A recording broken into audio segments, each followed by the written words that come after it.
Welcome in, you two. How are you doing today? Great. Thank you so much for having us.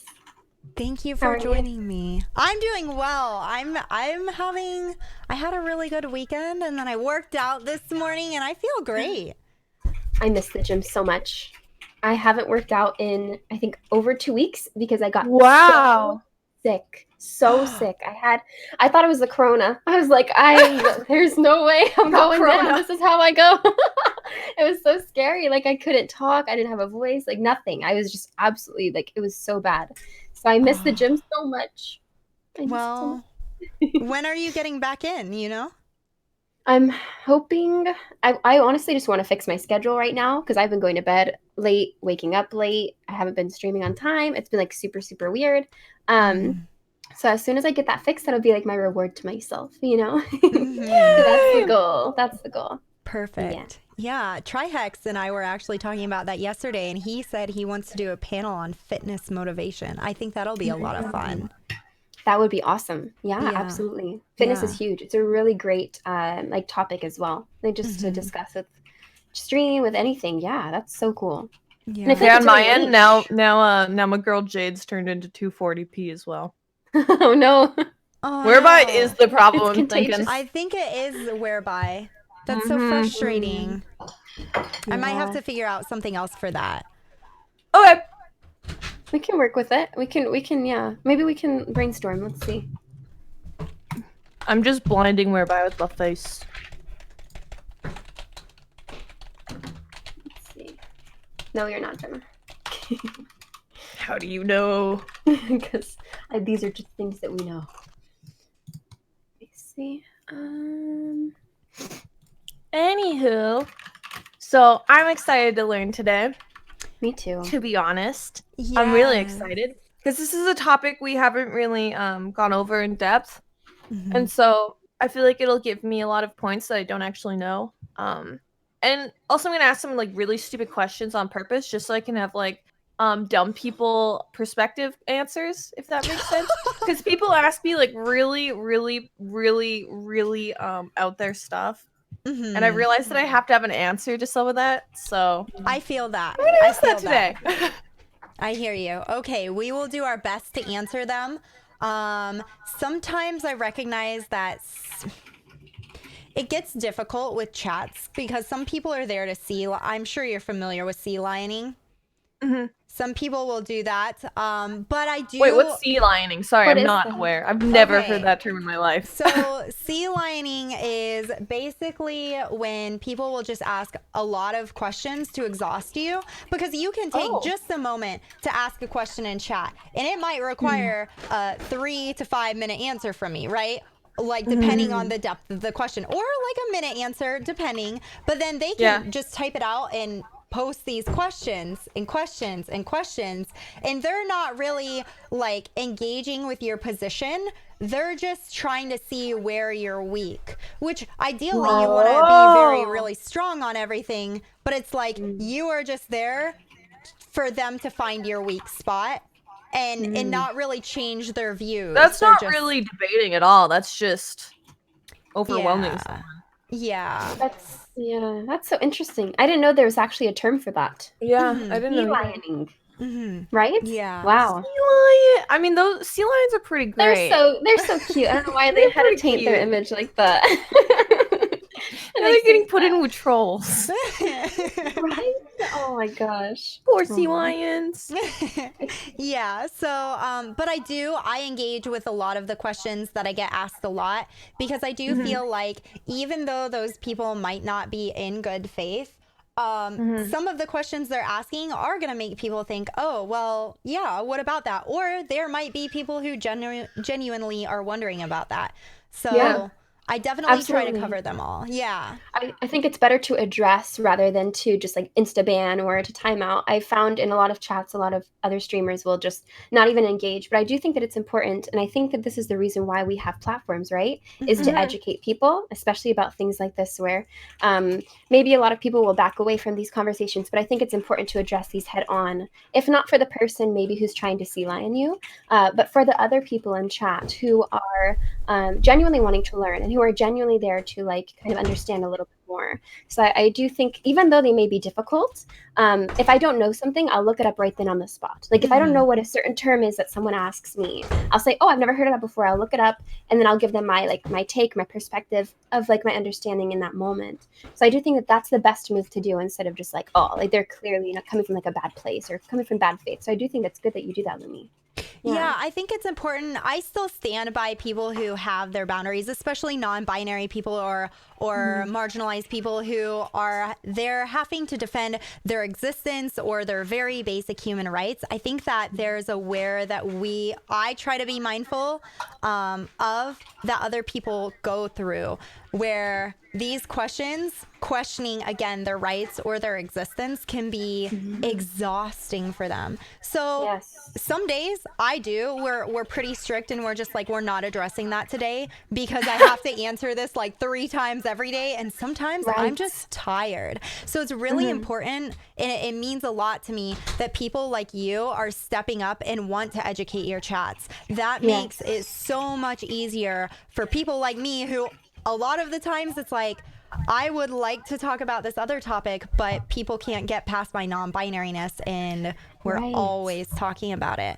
So I think that it's actually just really honestly heartbreaking, because I understand where people are coming from, right? Where maybe they're not understanding the concept because they don't necessarily fall underneath this umbrella. They don't have people in their life that fall under this umbrella. Then they meet you, right?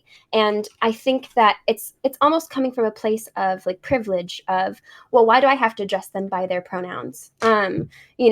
If this is what they are, then this is what they are. They're not quite understanding, and it's so exhausting. I can imagine. Just simply imagine having to like try to I guess, what's the word I'm looking for? Like to clarify like your existence, or to, I don't know, just to try and like make relevant the fact that you are a certain thing, that you identify as a certain thing, right? So it's just so like, just wild to me that people can't get that into their minds of just grant courtesy, like grant decency towards people, and allow them to exist as they want to. Even if you may not understand it or you may not fall under this umbrella, at least just grant this type of decency towards people. I really appreciate you taking that perspective. That's something that I've tried to do with people in my family who aren't quite understanding. I say, hey, I will answer your questions if you have any, but I understand you might not quite understand. Just understand this is really important for me as a person, and it's respect, like basic respect. Just understand this is very important to me, and you can ask questions if you have them. But for now, have faith in me as a person and just respect me. Unfortunately, there are people who, like my mother, she called me to tell me I didn't misgender you. You were born a girl. And it's like it becomes this argument rather than questioning. And it's disheartening, and that plays into that level of fatigue. What is your like, for people who say it's not misgendering, you were born X, what would you say to those people? I would then differentiate, and a lot of people, so this is an area you get hung up on, but you just try to say, hey, listen, sex, I'm not denying that I was born a female, but sex and gender are different concepts. And gender, then you have to go into explaining gender as a social construct, and that's where it gets a little difficult. So that was actually where we were going to start today. Are you both familiar with sex versus gender? Yes, I am. Yeah. So gender as a social construct, I feel like social construct can be difficult to explain to people. Have either of you tried to ever explain a social construct to people?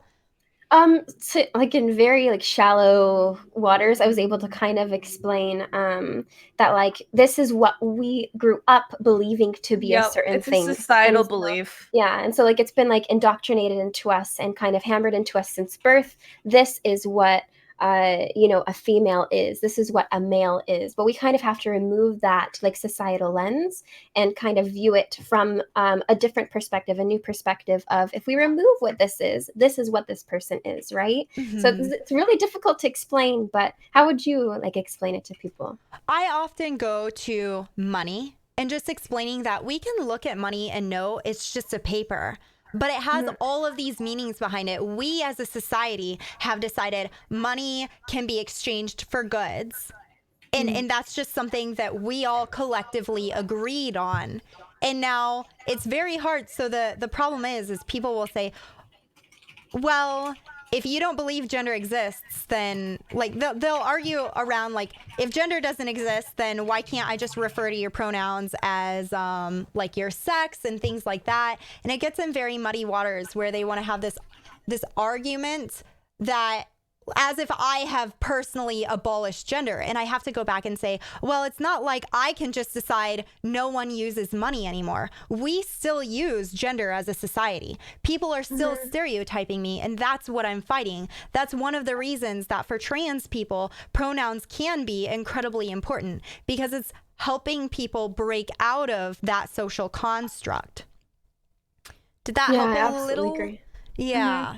This is something I'm still Actually, that makes more sense. The money thing makes sense. Like, we add values to specific things as a society. Meanwhile, it's still just an object. I almost wish that we could. I liked the gender abolition, like the what you call it, the binary abolition or something of that sort. Where gender I abolition. liked how, where you can just kind of eradicate all of that and just look at people as they are, as opposed to I want to label. I think we often try to label people as things that we're familiar with, that we grew up with certain terms, with different things like this.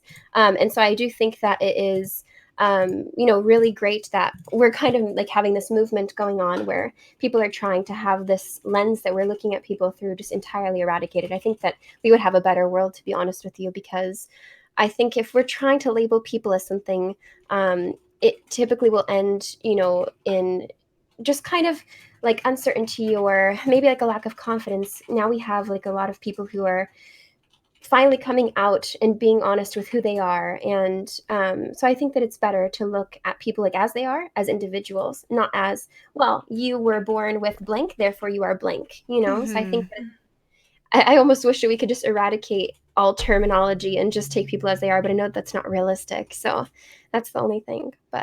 Or at least not at this point. It's going to take a long, long way. Yeah. But that's such a huge point. So when we look into gender as a social construct and looking at people as they are, I'm curious, what are some things that have been put on you two because of your gender that don't match up with you, or you've seen put on other people that didn't match up on them with them because of their gender? Sports. Oh, what'd you say, Jenna? I couldn't hear you. Sports. What about sports? When I was younger, I was faster than the quarterback at our school, and they're like, wow, you're a girl, you shouldn't be faster than him. And like basically it was like really backhanded compliments about how I was faster than a lot of guys on the football team, and that I was good for a girl and all this stuff. It's just like, no, I'm just fucking good. Yeah, right. That's so frustrating too. Like, now I think about it, if you like excel in like physical attributes like speed, or if you're really like maybe strong, these are like not feminine qualities. And I feel like people will kind of like ridicule you for being that way if you're female, right? And so I think for me, one of those things is when I was younger, I like to play with bugs, I like to get dirty, all these different things. And it's just, I remember growing up and my mom would be like, you're a girl, like act like a lady, like you shouldn't be playing with bugs, you shouldn't be getting dirty and like, in the dirt and like in the mud, whatever it may be. And so I think that it's just sad that we're taught, like just literally indoctrinated from like a young age, like since childhood, to, oh, you shouldn't be doing these things because of your sex or like your gender. You know what I mean? It's just so awful. I also think another thing is just the objectification on Twitch. Just simply just streaming on Twitch, right? Like as a female, it's just constant objectification of, oh, you're dressing like this, like you shouldn't be dressing like this.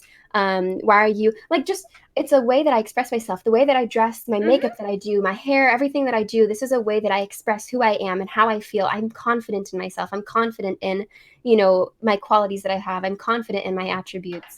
And I feel like I'm ridiculed for it on the daily, just for simply existing and being on Twitch. And I feel like it's really awful that females in specificity are the ones who are being, objectified, like for like their sexuality and sexual attributes. So yeah, objectification. Go ahead, another Jenna. big one. Sorry, Lumi.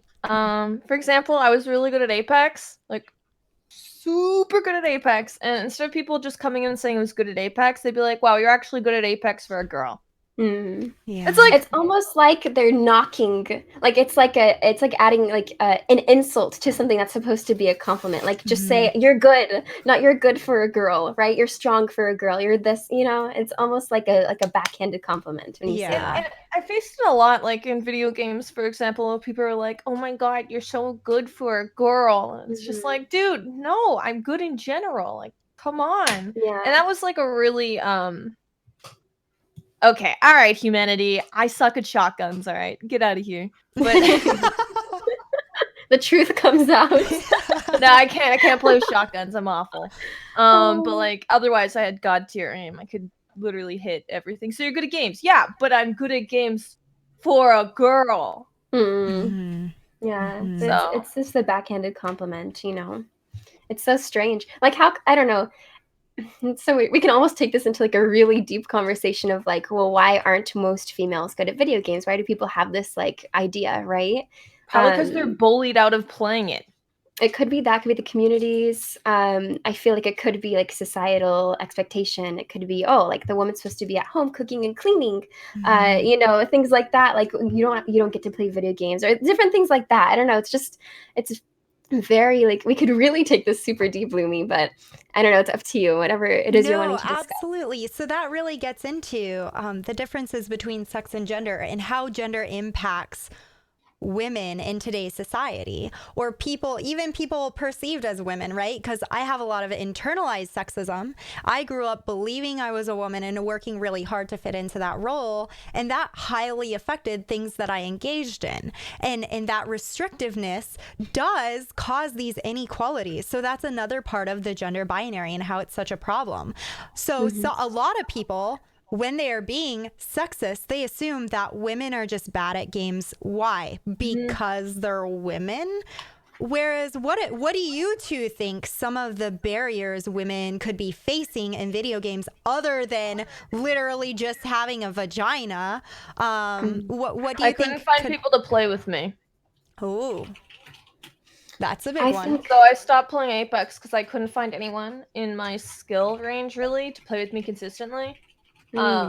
There's no pros that wanted to play with me. It was just like good fucking luck, buddy. And I'm pretty sure it was probably because of how I dress on stream. So I don't think a lot of people wanted to play with me because I'm a quote unquote e-girl. And I get that. But like it basically made it so I can't continue in the game. Like I can't solo queue ranked and get to the highest level. It's not fun to play every day on your own. It's not fun. Like, and then there's people like, well, I offer to play with you. It's like, well, if you're not really good, I can't really continue like into the game, right? So yeah, it's nice to have someone play with you, but if I want to get what I want out of the game, I need someone around my skill level or a little better to play with me. And I just couldn't get it. So I just gave up. So I guess that might be why a lot of girls quit, is because a lot of people won't play with them just because they have a vagina. Yeah. So I think that there's going to be a lot of reasons, and that's a huge one playing in. Absolutely. Did you experience, I know I was in the League community and I would experience a lot of pushback, people saying things like, oh, girls always play Annie, or attacking me for the characters I played, which was an additional, a lot of people say, oh, well, everyone gets harassed, but you get harassed, you get your regular harassment and then harassment on top of that based on your gender, which is very exhausting. Did either of you experience any of that? Growing up, I played a lot of Call of Duty. I played a lot of that wants to indoctrinate Halo your children. And things like that. And every single time I joined, they'd be like, "Oh my god, it's a girl! Oh my god!" Like it was such a big deal because it was such like a rare thing back then, and still is to this day. I think it's very rare for like females to play video games, right?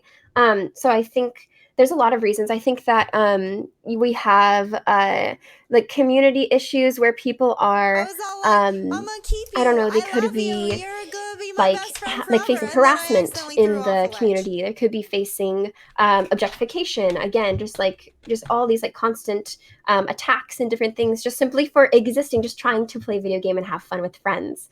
So I think that could definitely cause a lot of people to kind of be deterred from wanting to even play video games in the first place. There's just a lot of things, but that was definitely something that I personally experienced, playing video games.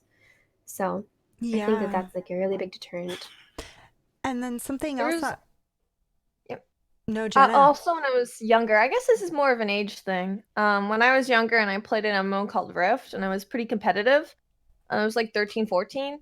And when I say pretty competitive, it was like definitely one of the top contenders in North America. And I had like 5,000 hours on my one account. I had no life. But people wouldn't play with me if they found out like I was a girl or my age. Because I was young, and they were like, I don't want to go to jail. So I was like screwed for a lot of tournaments and stuff, because like I couldn't get a team no matter how good I was. But the underage guys were fine. Like everyone would play with the underage dudes, but the underage girls, no. Yeah, it's really strange too, because like I feel like females, they have like this negative stigma attached to them of like they're bad at video games. There's a lot of males that are not good at video games too. So like it's just a weird like, oh, like I don't know like all the statistics as far as it goes with like skill levels. But I do think there's a lot of just negative attachment to females as opposed to males who just I don't know. We could really like analyze and just kind of understand like the reason why. I mean, I think it's just really rare for females in comparison to males to be playing video games. So I don't know. I just think it's weird because there's a lot of guys who aren't very good either. So. Yeah. So in terms of, I feel like we covered a lot of the issues of being a woman in games, but what are some of the barriers you think that could prevent women from getting involved with games? Because I know I face some of those. I think there's a lot. I think just again societal expectation where women are supposed to like, if you have time to play video games, that's like a bad thing, right? I think that video games in general could be viewed as something negative where it's like a lazy time. Bye. It's like a lazy like pastime, things like that. And if you have time to be playing video games, you probably should be like learning how to cook. You should be learning like how to take care of the house. You should be learning taking care of the children, whatever it may be. It's just like a really like just strange lens that we're looking at it through. And females have this role versus males who have this role. Males get to work, come home, and play video games or do whatever it is they're wanting to do. Females cook, clean, take care of the kids, take care of the house.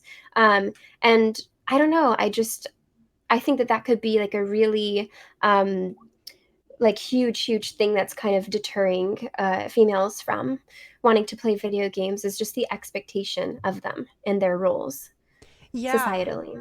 Yeah, absolutely. I noticed this in particularly strongly in the Dagger Here community, the expectation that women will take care of the children. And so I know just there a was crazy SJ dub monster husband that and a wife wants to that had indoctrinate kids children. that would come to Dagger Here is like a LARPing, but there's not much role play. So if you're not familiar, I don't know if either of you have heard of it. But what is it called? You said Dagger? What is it? Dagger Here. I've never heard of it before. So have you heard of it? It's really nerdy stuff. Have you heard of Amsgard? Okay.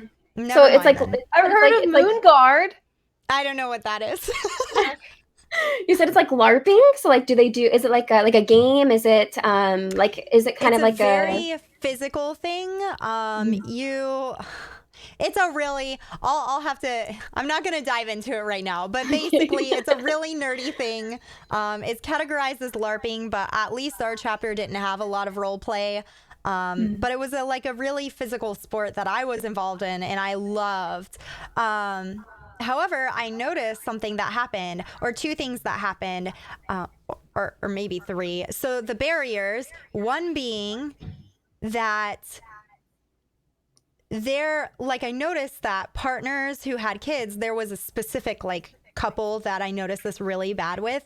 Like they both wanted to be involved with Dagger Here, But whenever the kids needed something, it was always the woman that went. Whenever like she had to stay home a lot with them, and it was like she just couldn't be there a lot. And I would hear her talking about how like upsetting that was, but no one seemed to, like, no one did anything about it. And then the other thing I noticed was whenever there was a breakup, because sometimes I noticed like people would gravitate and want to date the girls that were there. And whenever there was a breakup, there was only, I witnessed multiple breakups within that, but there was only one time that it was the woman who stayed. And it was always that the woman would leave except for that one time. So it's like they lost their space there. And they ended up leaving. And then I also noticed just there were like rape jokes and things like that were like really uncomfortable. And I'm like, okay, you want to complain about there not being women here. Have you considered not saying shit like that? Like, have you considered oh my gosh, making them feel a little more welcome? Yeah, absolutely. What a concept. That's so wild. Yeah. I don't know. Someone in chat actually just asked a question, and I want to address it because, like, I can't address this question, but I know there's an answer, and yeah. This guy said, how can you not be a gender? Yeah, I saw that too. How can you not be a gender? So that's a good question. Gender, as we were saying, is a social construct, right? And so for me, I grew up really trying to fit this social construct of what it is to be a woman. What is it to be a woman, Jenna, Jade? Nah. That feels what right. Is it to be a woman? Like, do you mean like quite literally, like, or are we talking like from societal expectations? Societal like, expectations. Make me a sandwich. Yeah, like just I think yeah, exactly like that. Like we're almost like we're tools to be used by men. Men are the dominant gender in comparison to females, males versus females, I'm sorry. And, you know, we service the man, and we cook, we clean, we house take, all of these things. You know, and I think that's kind of what society expects for a woman to be. We must be beautiful. We must be prim and proper. We must respect the man. We must be there for him at his beck and call. And yeah, I think that's kind of what society would expect for a female to be. Yeah, absolutely. And so for me, I realized I do have gender dysphoria that goes along with this, but part of me realizing that I am just not a gender was realizing, okay, something feels wrong. I don't fit this role at all. I don't fit this role at all. It's very super uncomfortable for me. And then as I mentioned, I have gender dysphoria, which is how would I describe gender dysphoria? It's basically feeling like part of your body is not yours based on your gender identity. So for a lot of people so for me, it's my breasts. I have decently sized breasts, and to me, a lot of my partners confuse it with me disliking my breasts or thinking they're ugly or something. That wasn't the case. It's more like I would look in the mirror and I would be like, this would look great on someone who is a woman, but I didn't really. I'll take them. I needed to donate my breasts to Jenna. That's basically the problem. And so there's. Thank you. Oh my goodness gracious. I would if I could. So funny. Oh, that's so funny. That was gold. Yeah. I'm not going to, you know, at all like impose like what I believe it would be like to like exist as somebody who had gender dysphoria, but I can kind of understand it a little more. And I'd probably say maybe it's like putting on clothes that are too tight, and you just feel like, you know what, this isn't quite for me. Like, it just doesn't feel comfortable. I don't think this is my style. I think there's something out there that would be better fitting to what I personally like and what I feel comfortable in. I think that might be something that's a little bit, you know, like an easier way, I guess, like in some sort of an analogy to maybe describe that. Would you say that that's like somewhat accurate, Lumi? Or yeah, that discomfort I think is a good explanation. For me, it feels like Yeah, that would be one way to do it. For me, it's like there's something on me, like a backpack that I can't take off. And it's like, this is absurd. Like, this isn't even my backpack. Why can't I take it off? Like, and then because for me, it's like moving through the world with my breasts and I can feel them. And I'll be laying down reading a book and I can feel my breasts against my arms, and I'm just like, there's this discomfort that I think the discomfort you're mentioning, the tight clothes, I think that's a good way to explain it. But but it's even more so, it's even to a next level because it's something that you were born with. It's something that you cannot simply have the ability to take it off and the comfort and the like accessibility to remove as you please. And so I guess that was kind of insensitive. I apologize, but I do think that it's even a step further than that. Like you said, like having a backpack or just I think a way that I would describe it, like when people ask me like, oh, well, why should I refer to them as they or them and not she or her? Well, I think of it as like, picture like if they're male, it would be like me calling them she or her and how uncomfortable that would make them. That's the same way that they feel, right? So we should grant that kindness and that courtesy towards them. And it's the same thing as like if I were to say, like, let's say my middle name is Ashley. Well, my name's Jade, but I want to go by Ashley. I prefer to go by Ashley. I like identify closely with the name Ashley. I feel like it's more fitting of my personality, whatever it may be. And someone saying, no, your name is Jade on paper, I'm going to call you Jade. Like, that's just strange. It's rude. It's imposing, and it's not courteous towards the person. And it's unnecessary. It doesn't cost you anything. It doesn't require any negative feelings or anything like that. Or any like negative like repercussions, but it does if you don't grant these people what their pronouns are preferred to be. So I think that like I like to use the middle name analogy for instead of a first name to kind of help them to understand it doesn't cost us anything, but it means the world to them. So we should do our best to try and grant this courtesy to them. I have another question, and I'm really confused. Hit me with it. Omar said in the chat that people who are trans don't always have gender dysphoria. That is true. What? That is true. Yeah. So wait, I have a question. Why would you transition if you are comfortable in your body? So you don't necessarily have to transition to be trans. The way you present and the way your body isn't your gender. Gender identity is what you identify. Gender presentation is how you dress and can be associated with your body. And that's something to keep in mind, right? So I don't know if that helps you at all, but it's kind of like there could be a cis guy who likes to wear nail polish, and that's okay. That doesn't change his gender. Actually. Yeah. Or like I think you mentioned you like wearing, was it baggier clothes or something?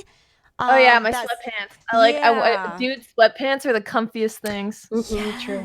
And that doesn't change your gender. The change is really you being out with what your identity is. That is and I know that's hard for some people to grasp and uncomfortable for some people to grasp, but that is like at the core. Trans is just being a gender different from your gender assigned at birth. Does that help a little? Yeah. Yeah, it does. But I'm still kind of confused. I understand. Yeah, I understand. And there are people who are true scum, or people who don't accept non-binary people. I think you and I talked a little bit about this, Jenna. Yeah. And they will demand that you have gender dysphoria to be seen as trans because they want to narrow down the trans community. Basically, they want this very specific definition. But ideally, that doesn't work out. And the reason that doesn't work out is it shuffles a lot of people who can't afford to transition into this non-trans category, or people who can't afford to, or who physically cannot because of how their hormones are, things like that. So I think it's helpful to just be as open and accepting and let people choose their labels in a way that makes sense to their identity, not their body, because that really shuts a lot of people out. Okay. And maybe explain what true scum is. Oh, What's that? man. Blair White. Just Blair White. So True Scum are basically trans people, or they don't have to be trans people, but typically they're people who only see binary trans people who, I don't know if you would say make strong efforts or do a lot of work to pass and transition in a way that most people would see as like a passing trans. They also reject anyone as trans who doesn't have gender dysphoria. Yeah, it's like a lot So of toxicity. they think that because if you're comfortable in your body, but you just identify with a different gender, that you're not trans. Yeah. They don't believe that's being trans. What? Yeah. So Blair White is an example of one of these people. And she just says like non-binary people are not. Hey, you were telling me. Yeah, they are not trans. People who don't have gender dysphoria are not trans. So part of this, and this is a typical thing that's kind of unsurprising. You see marginalized communities, whether it be suffragettes in fighting for women's rights, or whether it be lesbian and gay people fighting, like committing bi erasure, but people will, while trying to get their rights, step on other people, other demographics. So the suffragettes made a lot of really racist arguments because they wanted their rights to vote, but black people were getting it. And so they were upset about that. They were like, what about white women? And they stepped on those rights, trying to essentially get their rights using oppression against another group to try to elevate themselves. This is very like as a tool. Common. It's very sad, but very common. Yeah, someone's echoing, like I'm echoing with someone, but I'm not sure who it is. Is your mic muted? Yeah. Everyone's mic's muted? Oh, no, it's me. 1 sec. Normally it doesn't do this. I'll fix it. Okay. I don't hear anything, but if anyone says so. Well, chat mentioned. I fixed it. Someone's echoing? Yeah. So, Blair White is essentially doing this. She doesn't want to be, my understanding is she doesn't feel like these people should be associated with transness, and this is probably because she wants the respectable trans people to be seen as trans. And if you're also pulling these people who are non-binary and you think are weird and are hard to defend, that makes your movement a lot harder. But you're just shitting on people or rejecting people or hurting people so that you don't have to associate with them, so that you can get some respect in this area. It's sad. That's honestly, it's really actually just so toxic, because you would think that these people who are also coming from being oppressed or not being like understood are the ones who have the most empathy for other groups who are also being oppressed and who are also being misunderstood. But I think that it should be quite the opposite, right? As opposed to what they're actually doing. You would think, oh, like, because I understand where you've been, let me help you too. Let's help each other. Let's work together. And because this is not right, and we know this is not right, so let's fight for this together. But that's so strange that people would do the opposite and say, like, because you're down, I'm going to use you as a tool for me to get higher. You know, it's just such a toxic mentality. It's the opposite of what it should be. We should have more empathy towards people who have been through the exact same things that we're going through and are fighting the same battles. Absolutely. And I honestly, I didn't know she was against non-binary people, to be honest. Yeah. Because like I used to watch some of her videos and I was like interested in like some of the things, like her opinion on whether or not children can go on like hormone replacement, etc. I was just like interested, especially on like some of the topics she went over. But I never saw her basically shut down non-binary, and knowing that she did, I'm just like really kind of disappointed, because even like back before I knew like I was learning now, I still respected people who are non-binary. Like, you don't identify with either, why not? Like, I don't care. Yeah, absolutely. It is pretty unfortunate, and you can find her video. I know I mentioned this to you, Jenna, but for our audience and also Jade, if you're interested, it's after ContraPoints had a bit of backlash on the internet. Blair went in her defense to basically go after non-binary people, which were the people, a lot of the people engaged in that backlash. So yes. I remember that. Yeah, that whole epidemic on Twitter. I think that she actually stopped posting on Twitter. Didn't she delete her account, Contra? Or yeah, she brought it back, kind of. Oh, Lyser's the guy. Lyser's the nice guy who was asking because he had the trans girlfriend, and I DM'd you, Lumi. I'm sorry, what? Remember, I DM'd you about a guy who had a trans girlfriend, was facing backlash from his friend group? Yes. He's in the chat right now. Oh, Lyser Bird? That's so awful. Yeah. I said I'd go ask and figure out stuff for him. Lyser, I did ask actually. I messaged Lumi. Yeah. And Lumi said we'd need more information in order to kind of like help you a bit. So if you want to talk off stream or anything, let me know. Yeah. You're a really cool dude. Yeah, absolutely. I was really, thank you, Jenna, for being there.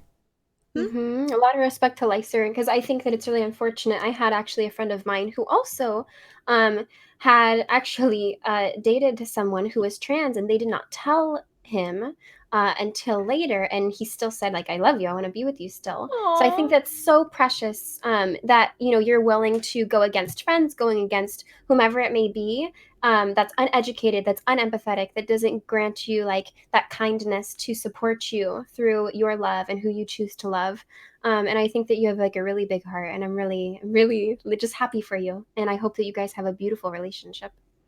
Yeah. I have a question. People, like, for example, I noticed this even in my own Discord, when I'd be like, well, why can't anyone date who they want?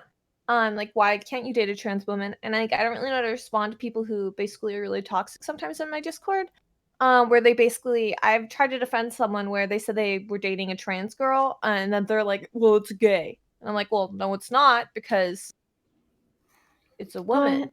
Yeah. Okay, so you're saying like, if what you would date... you respond to that? Because they keep bringing up like the biological gender, but it's not that at all anymore. So they're saying that if you date a trans person, then it makes you gay. That's what their claim is? Yeah. Is that what they're saying? Yeah. I've had a few people say that to me, and like I just didn't know how to like keep up the argument, because like I've shut down people before. Like, I think you know who I'm talking about too, Jade. And I don't know how to make him understand that it's not gay. It's just not gay. It's just love, and it's normal. Yeah. I think this person is looking at it through just the societal lens again of how they view gender and sex. And it's, you really have to break it down with him. And if he's willing to listen, if he's like okay with opening up his mind, really being open-minded and understanding the differences of why being gay, one, is not bad. It's not a bad thing. It's not a mental illness, contrary to popular belief, contrary to like, you know, history. It's been debunked. And I mean, there's like a lot of like education that would have to take place here, and understanding these differences and why dating a trans person would not make you gay, right? So I don't know. What do you think, Lumi? No, absolutely. I think, as you said, they are still viewing this trans woman as a man, and then deciding to throw the label of gay onto someone, which is not helpful at all. We want to avoid labeling other people. And so it is going to be, again, rooted in that, I'm going to say it, it's transphobia. They're not recognizing that person as their gender. They're still trying to resort back to sex and making a lot of assumptions about that person, which is really unfortunate. Which that just brings you back to having that conversation of this woman is a woman, whether or not you want to acknowledge that. Which is, I do think that's the biggest. I think that's absolutely right, Lumi. I think that's the biggest like thing, is that they're not seeing this person as female. They're seeing this person as a male, and that is not true. So I think that if you allow like this guy who you're talking to, Jenna, to see that difference, that they are trans, therefore they are not male, therefore it is not gay. And even if it was gay, it would still be okay. So you're wrong about this in every possible dynamic that you're reaching it. So make sure you show him all these different angles and just really break it down, but make sure he has an open mind. If he's not open-minded, he's not going to be able to truly understand. So yeah, I think that there's, from every possible angle, this person's incorrect the way that they're looking about it, and I think they just need to be educated. Yeah, so absolutely. they understand.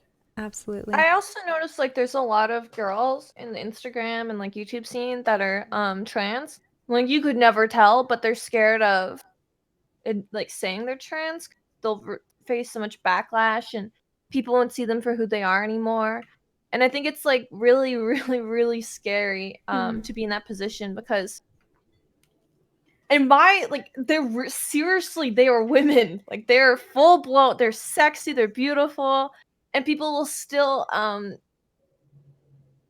not accept their identity. And I just feel like that's terrifying. Yeah, that's why it's important for people like you and Jade and everyone out there educating and really trying to change this culture, because unfortunately we are still stuck in that area where a lot of people don't get it. They don't get it and they feel scared towards it. They're hostile, and it's causing the trans community, especially the Black trans women, a lot of danger in their lives. Whether that be not being accepted and being treated poorly and not receiving support, or whether that be, as I was mentioning, referencing with the Black trans women having higher rates of murder. So it's very, very concerning. Premeditated actually asked a really interesting question. I saw that too. Do you find gendered compliments like these pretty, beautiful, handsome, cute, insulting? To clarify, I know these compliments are not exclusively gendered, but often used as gendered. Absolutely. So this is something I occasionally talk on. It's yes. I don't find them insulting. I should clarify. I don't find them insulting. And I recognize that people who are trying to compliment are just trying to compliment me. But at the same time, there can still be that brush up. A lot of people don't notice. And this is a very good observation by you, Premeditated. I really appreciate people who recognize this. It's that it's not just my pronouns. It's so much else. It's how people talk about me, right? And that includes compliments. So for me, I am non-binary, and non-binary people, there are so many different types of non-binary people. For me, I'm agender, but I have a lot of feminine aspects, and I have a fair amount of masculine aspects, but sometimes I'm still working on getting rid of some internalized sexism. But for me, I do go with some, like, for me, cute is probably what I'm most comfortable for. I notice a lot of people will call me, I've had a few people call me handsome, and it feels like they're trying really hard to validate my gender, but it feels weird for me because I don't see myself as a masculine person. If I were to describe my gender rather than genderlessness, it's like snug, cozy, happiness. Like that. Just gender neutral terms. Yes. Yeah. You're looking snug today. Snug, very snug. Jenna. Super cozy. Very comfy. I love that. I'm just gonna say that to everyone from now on. You look so comfy today. You're so cozy today. I love it. Look at how snug you are. So snug. Okay, now I'm getting embarrassed. It's adorable. It's adorable. I love that. But yeah, those that vibe is what I'm most comfortable with. But I think this is something that you can expand even to cis people, because I feel like people will hear this and they'll think, oh my gosh, there's all these things you have to think about with non-binary people, and it's really not. It's that you want to consider these things for everyone in your life. I know I had a cis woman friend that didn't like being called pretty for certain reasons, right? There were certain associations with that word, and someone gave really good advice on this. Figure it out by seeing how they compliment other things, those words they use. That's very interesting. Yeah. So, and I also like looking at like what do they value? I like I think it's very powerful to give compliments also based on things other than appearance when possible. So, seeing what that person values and what they strive towards can be really powerful as well. But what do you two think? What are your thoughts around compliments and gender? I do think it's unfortunate. Go ahead, Jenna. I have one that I really dislike. I like calling guys cute. Like, you're so cute. Like, cause when I like someone, I'm like I'm like a little bundle of fur, you know? Like, everyone's cute and I'm happy. And I kept calling a guy cute and he's like, I'm not cute, I'm handsome. I'm like, but you're like, right now you're being cute by being like, I'm handsome, when you're so like, you know, like you're being cute. And apparently that was like seen as demasculine or like demasculating him, and he didn't like it because it made him feel feminine. I was like, everyone can be cute. Like, I don't associate cute with any gender. I hear you. It can go both ways. But it seems like a lot of people will take certain compliments and find it offensive, if that makes sense, or like demasculating. Kind of sucks.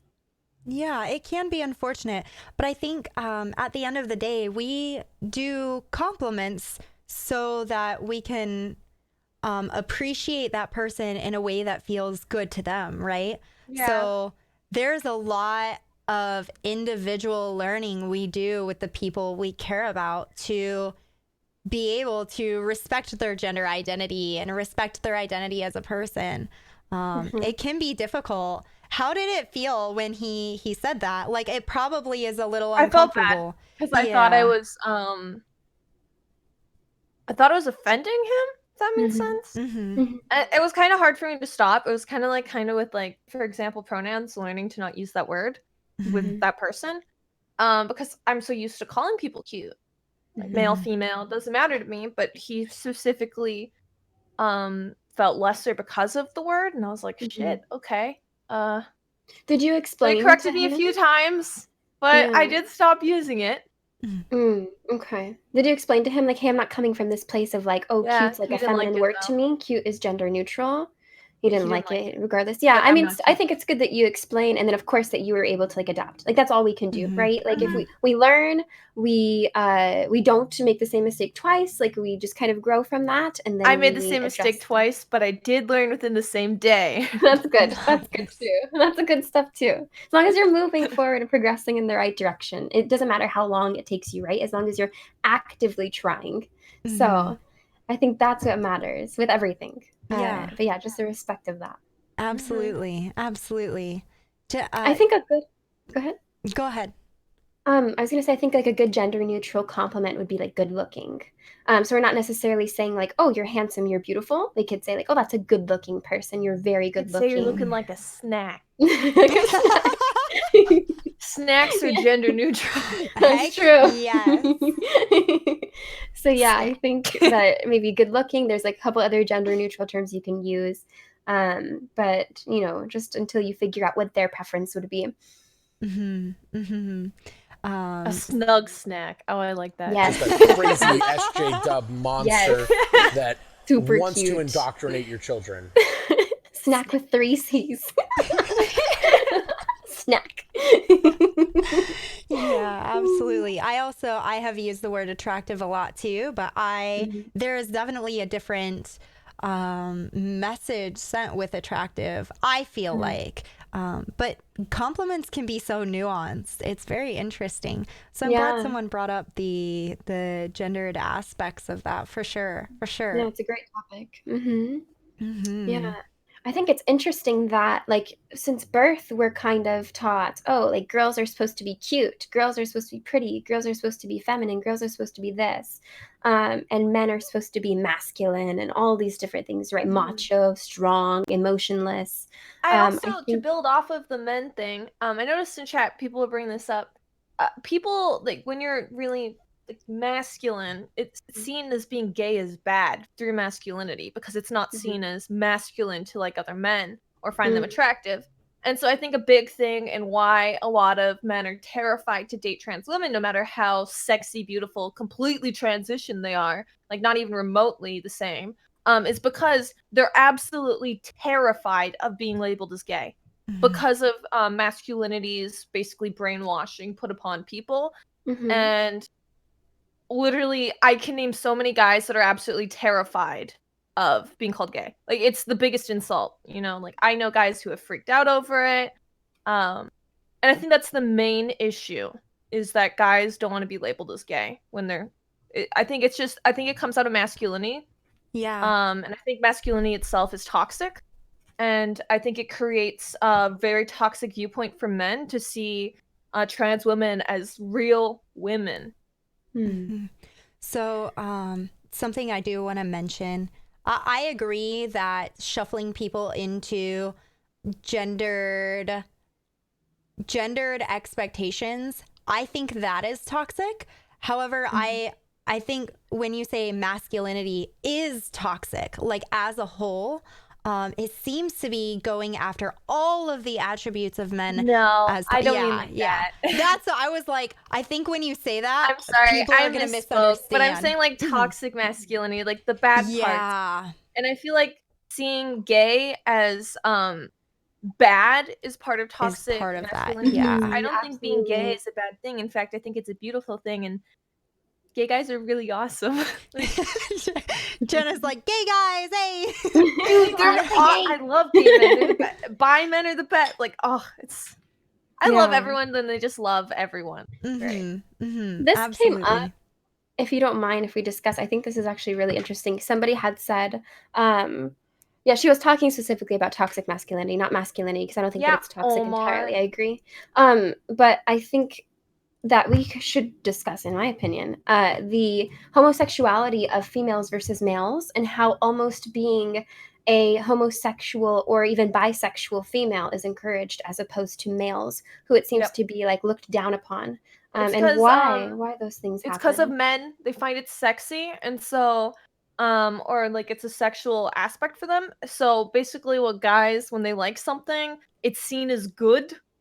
And so they're fine with women being gay, but because they don't like their toxic masculinity says gay is bad for men, it's seen as bad. But when they like stuff from women, it's okay. Like, I don't know. It's men are strange sometimes with their toxic masculinity. I definitely think that's a thing that plays in. I think there are maybe a few additional aspects of that as well. Jade, did you have thoughts on that, or? I feel like maybe the idea of a man and a man makes people uncomfortable. I think that could be something for sure, where as opposed to maybe what we see in media or what's like promoted, it could be even like through pornography, where we find that a lot of lesbian porn is something that's kind of like really heavily maybe pushed or kind of encouraged in a lot of like men like this. Or, you know, people who are attracted to like females. I think that maybe this is something that like is more encouraged because of the media, or like versus like what's not so encouraged. I think I think media, to be honest, is a really, really big contributor to this, because you'll find in certain like movies, whether it be like religious movies, whether it be, you know, a lot of like other just Hollywood productions that have been out there.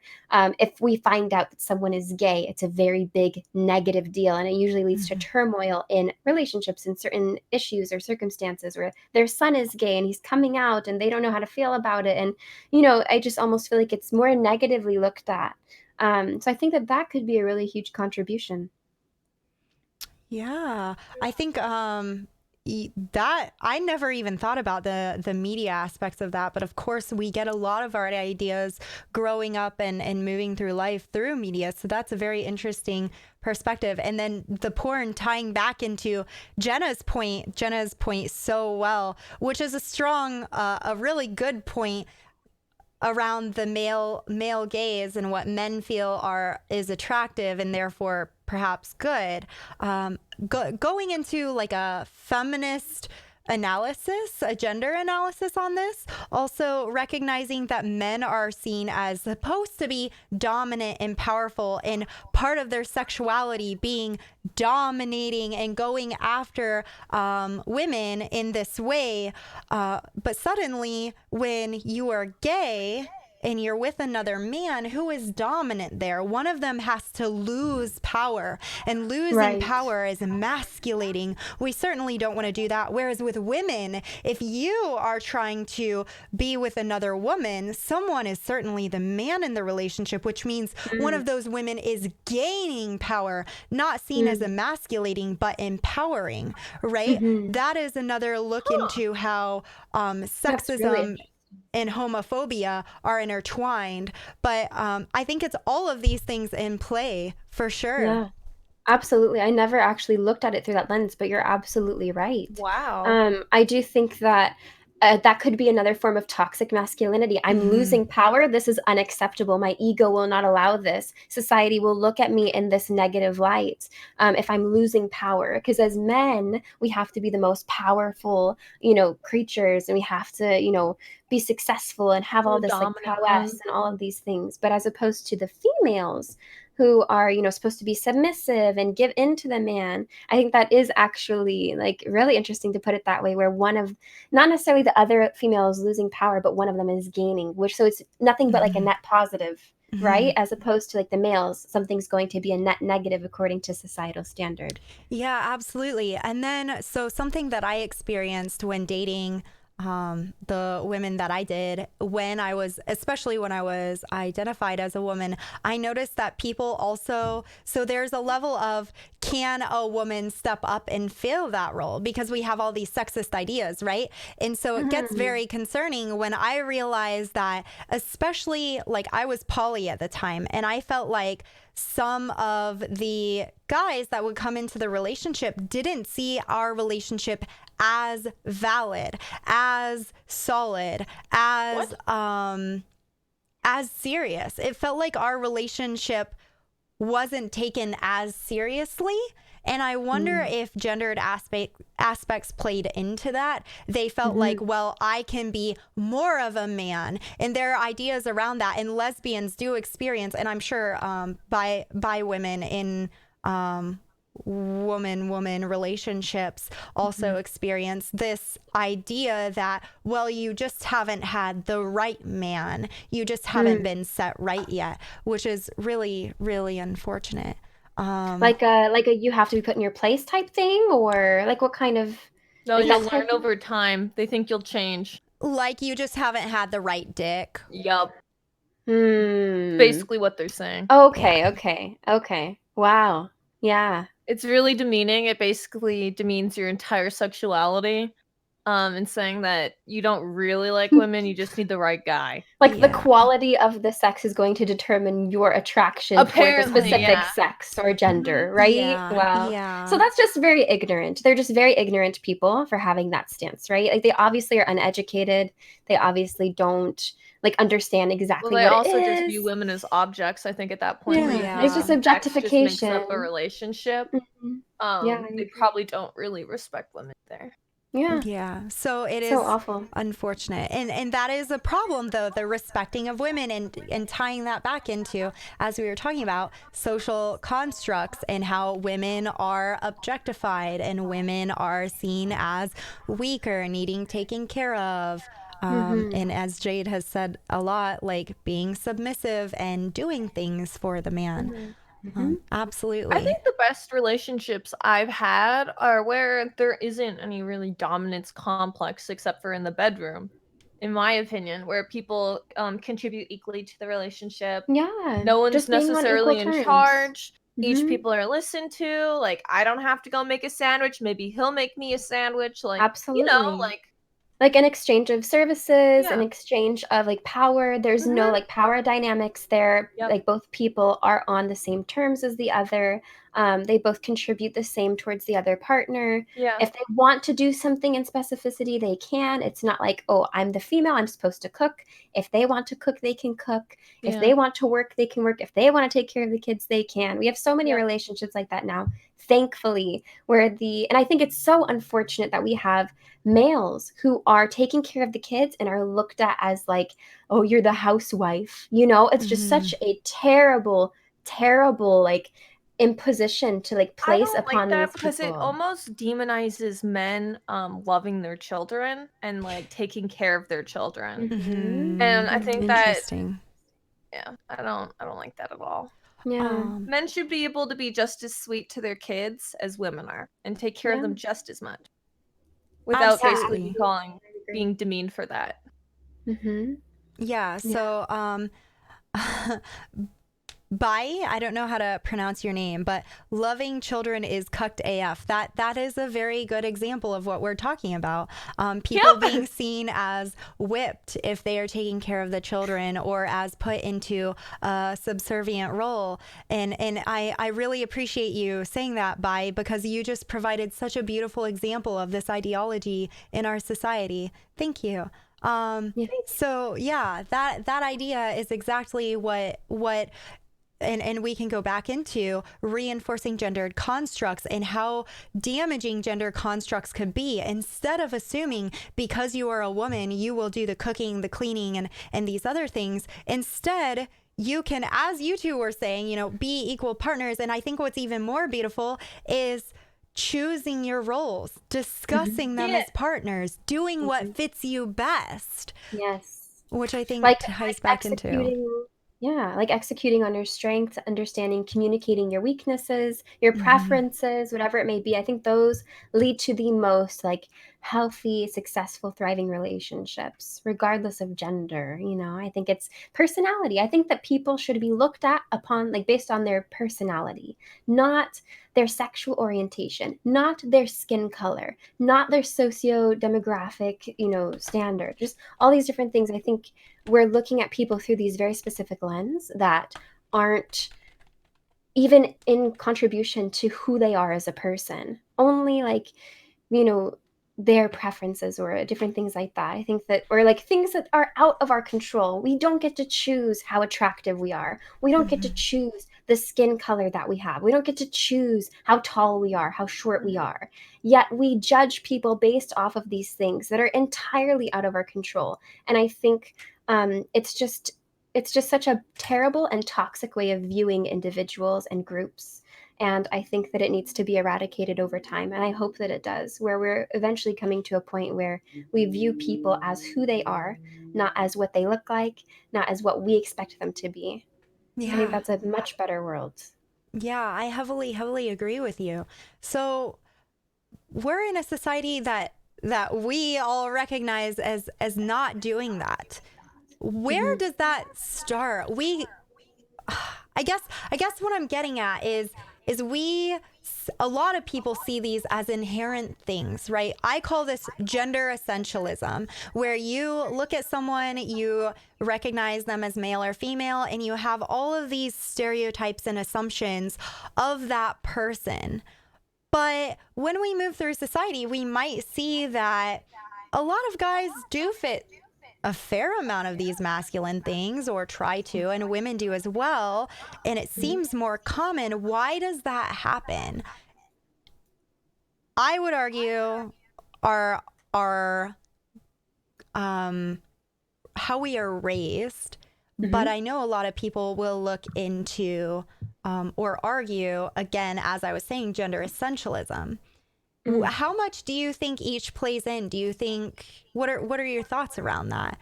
Like nature versus nurture is basically the concept. I feel like there's a lot of things that are indoctrinated into us. Religion, it could be our like you said, our like our household upbringing. It could be society. It could be our demographic. It could be like the location we're born in. Our culture. It could be so many different things, traditions and values of our friends and of our family, things that are out of our control. Once again, if we're born in a certain place in comparison to another, we would become entirely different people because of all these different factors for the most part. So I think if we kind of eradicate all these things, I think that people would almost become entirely different people and almost change just entirely how they view things and how they are and how they act, their actions, the way that they like have experiences and their lenses that they're looking at life through. So I do think that there's so many different factors of education and what's like brought like kind of like pumped into us like since birth, and our school systems. It could be media, it could be religion, but all these things. I think indoctrination is the biggest one that plays a huge factor in this. Yeah, I would heavily agree with you on that. Jenna, do you have anything additional you'd like to add to that, or not so much? I honestly, I feel like I'm just in the position where I'm learning here, and I don't really have any input here. So That's I'm fair. just gonna listen to you guys, and absorb what you're saying. No, that's totally fair. So what I get a lot, and I'm going to throw this at you, Jade, because you have dove so deeply into this. I'm curious what you would say about me saying, well, aren't some things biological? Aren't you just denying biology, Jade? With biology, I think that we could have like genetic things that are hereditary, absolutely, like inherited. But it depends on what exactly it is you're referring to, though, Lumi, because there are some things that are indeed like learned. Our behaviors, a lot of these things are learned through like social upbringing and our interactions that we have with others. They're not necessarily things that we are born with. So I think that there is a huge difference between biological versus in like learned behaviors. So it would just depend on exactly what it is you're referring to, Lumi. So what do you mean? Yeah. So again, I don't do this often, but I don't get to play devil's advocate. So here I am. What about men? Men are naturally stronger, right? Males just build muscle easier. So they're tougher. Of course, they're going to be tougher. They're going to be better suited towards jobs that need strength and more aggressive because of that testosterone, right? So aren't men just naturally more dominant and tough and strong biologically? So I think that the naturalistic argument is bad. Humans have basically defied their biology entirely. Nothing that we do anymore is natural. So if you kind of look at the way that we're living, all like our scheduling, the things that we're doing, the fact that we have phones is very unnatural. The fact that we, we're talking through the internet. This is a very unnatural existence that we're in. And so I think like the naturalistic response is just, or the naturalistic argument is just really, it's a bad argument to make. I think that we're defying all of these expectations of like naturalistic arguments. So yeah, I don't think that that's the case at all. I think that we are literally living examples of why that's a bad argument.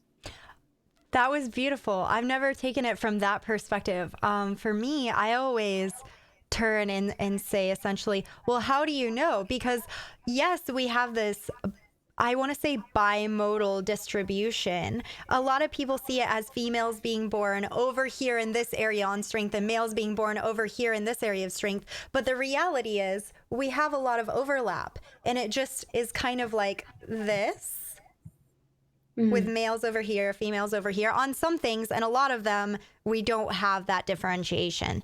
So, and that is just based on the research we have, and a lot of that is going to be influenced. We cannot control for the cultural and other things that affect us as we grow up, right? So that's even that research that a lot of people will dump on you is going to still be influenced by how you grew up. And the reality is we grow up in a heavily gendered society. So, and we have no way to control for that. We've never had a genderless society or a society that's not placing these gendered expectations on people.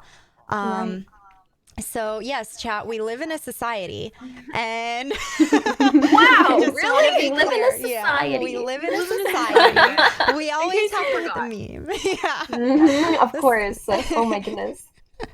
So I always go into, if we want to have a freer society, I think it's good to bring up, yes, we've defied biology in so many ways, and are continuing to do so and moving forward in that way, but also recognizing that so much of that research is going to be bogged down by our how culture and how our upbringing influences us in what we decide to try and what we work on, and realizing that even within that research, it gets very complex because some women just are going to be a lot stronger than a chunk of men. And your assumption, you can't look at someone and know what their biological characteristics are. So the best thing is to just not stereotype them.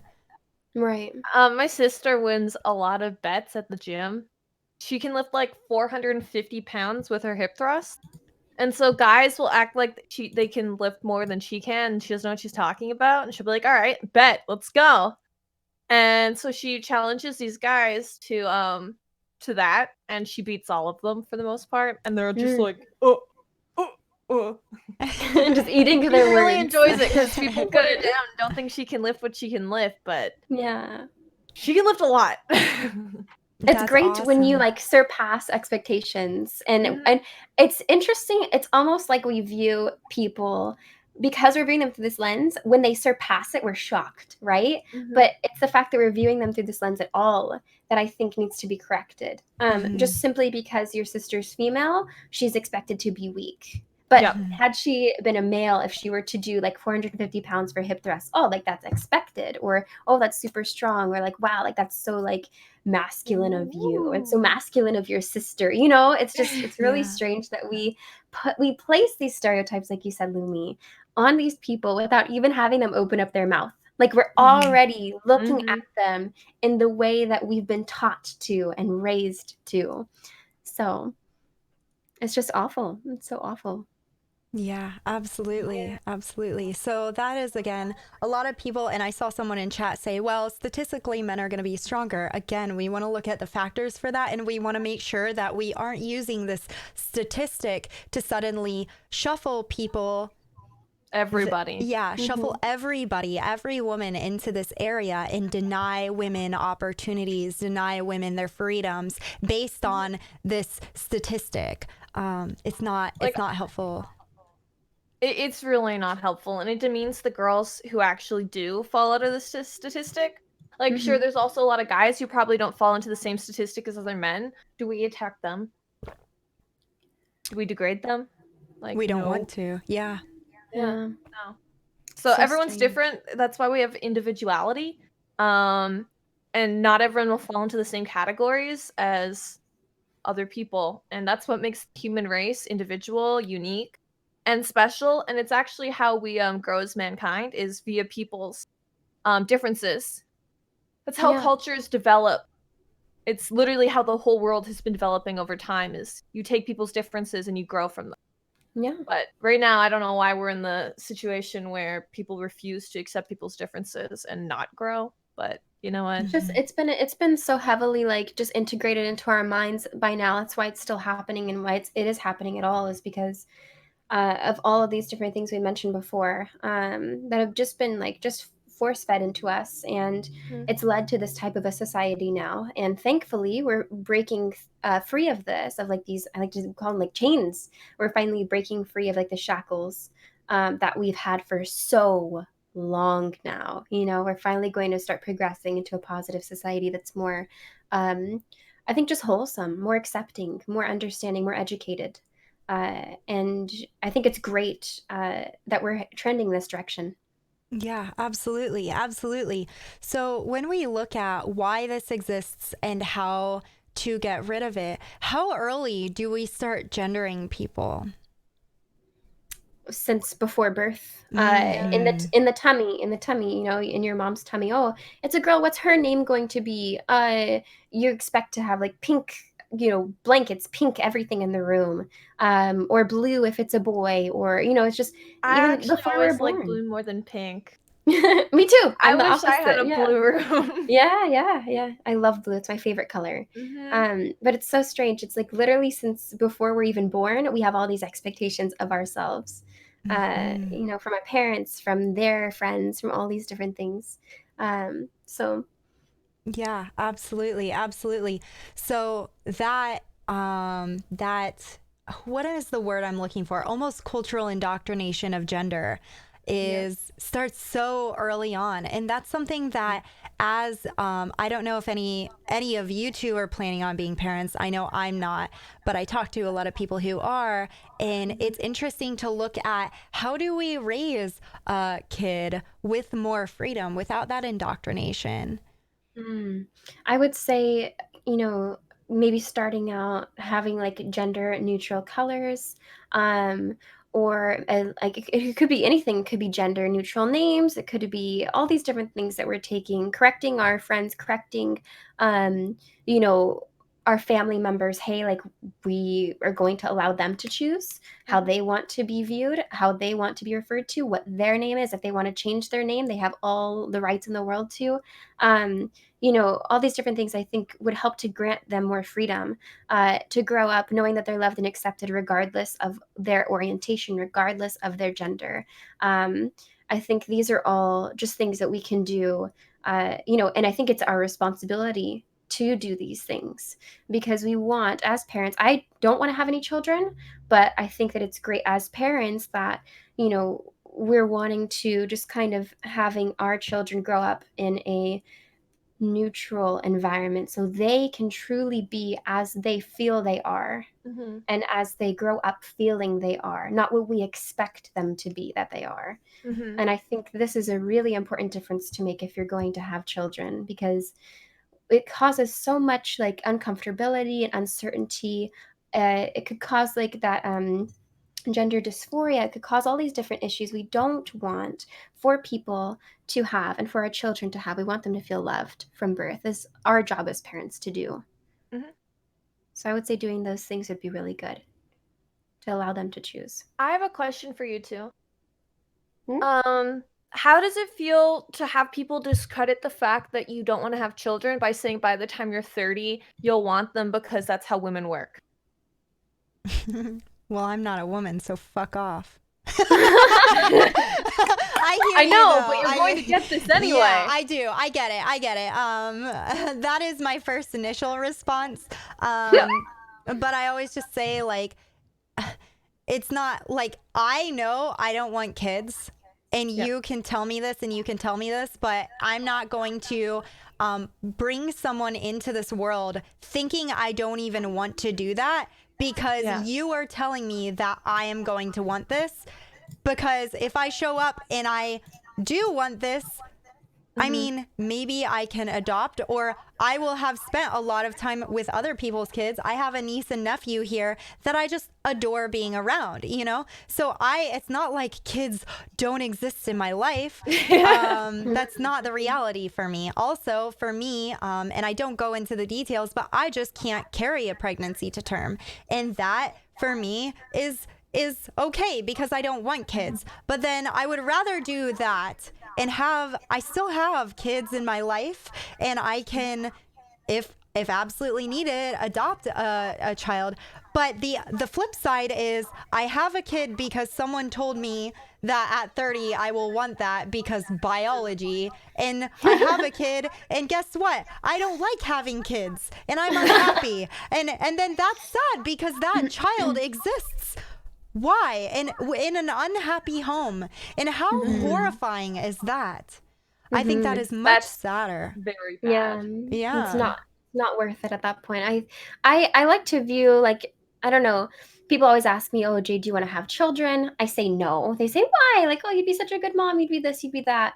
I say it's selfish and selfless of me to have or to not have the children, because I don't want to have kids because I want to spend all of my time with my spouse. I want to have freedom. I want to have all of these abilities to do what I want when I want. If I want to take a trip to Hawaii, I can just go, "Hey, Omar, let's go to Hawaii tomorrow morning." Okay, no problem. And then we just go. We have that freedom to do that. When you have children, you don't have that ability. You have to plan. You have to have everything in advance. You have to get a babysitter. You have to take them with you. It's a lot of other things, right? And so there's just a lot of different things that like you have to really plan in advance for, and you don't really have that freedom of time anymore. I know so many of the people in my chat, after I say that, they go, say goodbye to sleep, say goodbye to sleep, because you're not going to be able to sleep for like the first like, you know, X amount of years. And I guess I'm selfish in that perspective, but I'm also selfless because I'm considering the child, I'm considering the lifestyle that they will have. I'm considering that because I want to be selfish with my time, I'll be selfless in not having the kid, because I know the selfish, like real selfish part of me would want to have the kid regardless, so that I could, I don't know, so that I could like have them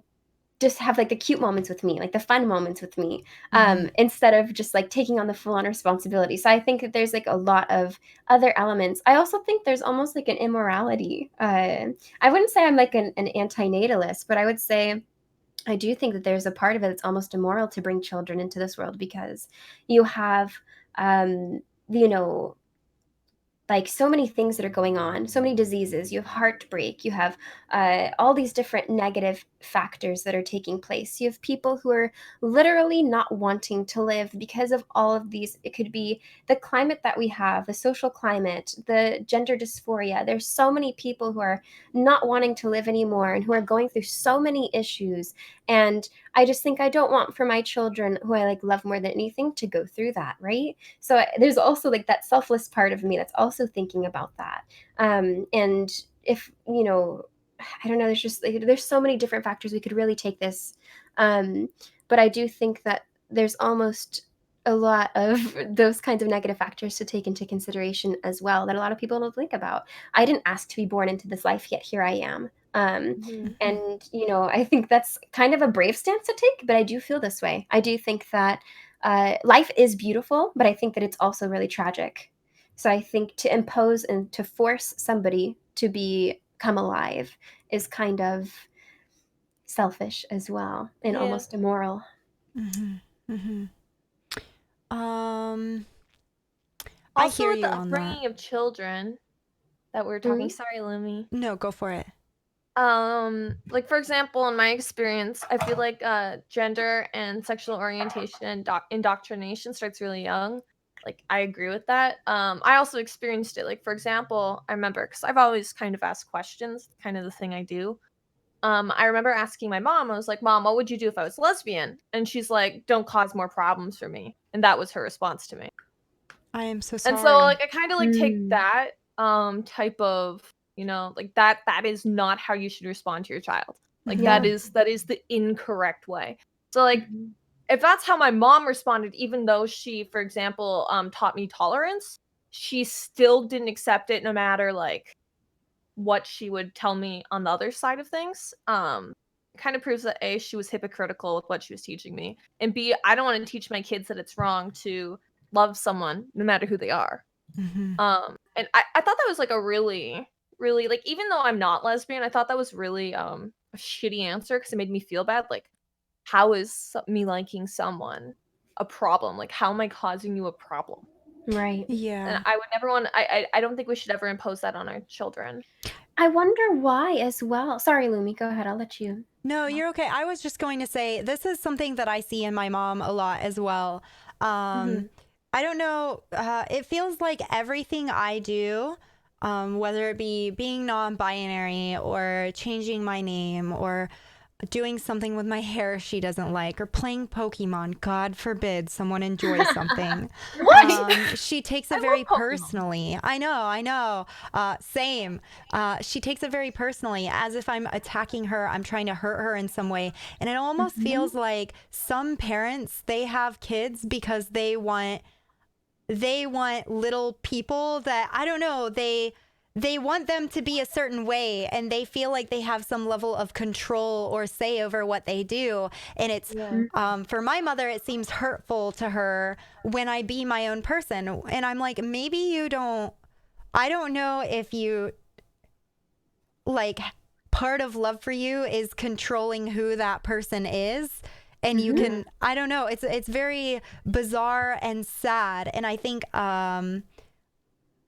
for my mom, I just hope that she learns to be a parent that loves her kids in a way that their happiness is what matters to her more than other things. But previously, with you being a lesbian being a problem, I can't speak on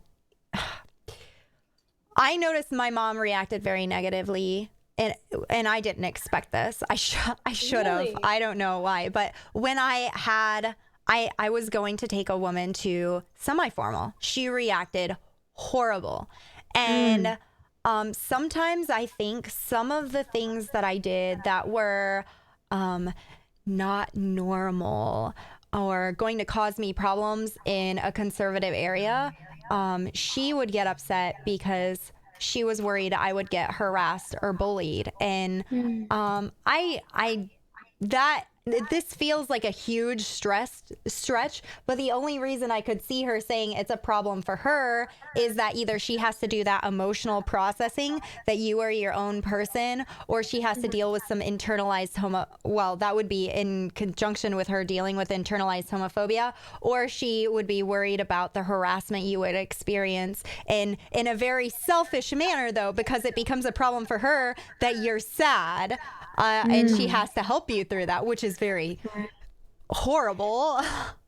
Yeah, I was going to say, I almost think that it's interesting, coming from a place where my mom was also very controlling, where I wonder, like, why they're so. It's almost like my mom almost wanted to like live through me, and it caused a lot of issues for us. We no longer talk because of so many issues that it led to, and multiple other factors as well. But yeah, like she was just, I remember her always being so controlling over me, her expectations of me. If I ever fell short, she felt like she failed as a mom. So I wonder if this is like like imposing their wishes and their will and their desire onto us because they brought us to life. Therefore, our life is theirs. It's like a really negative parenting, like almost mentality that I found a lot of my friends as well had the same issue.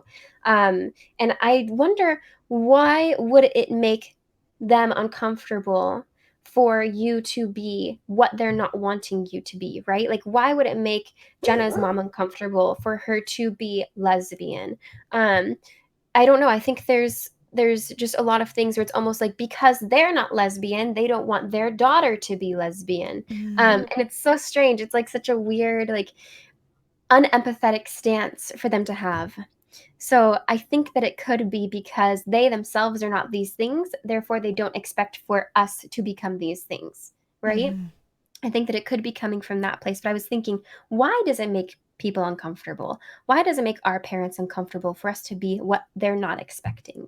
And how unhealthy that is, and how negative that relationship is when it's supposed to be one of the most, if not the most positive, beautiful, beneficial relationship in our lives.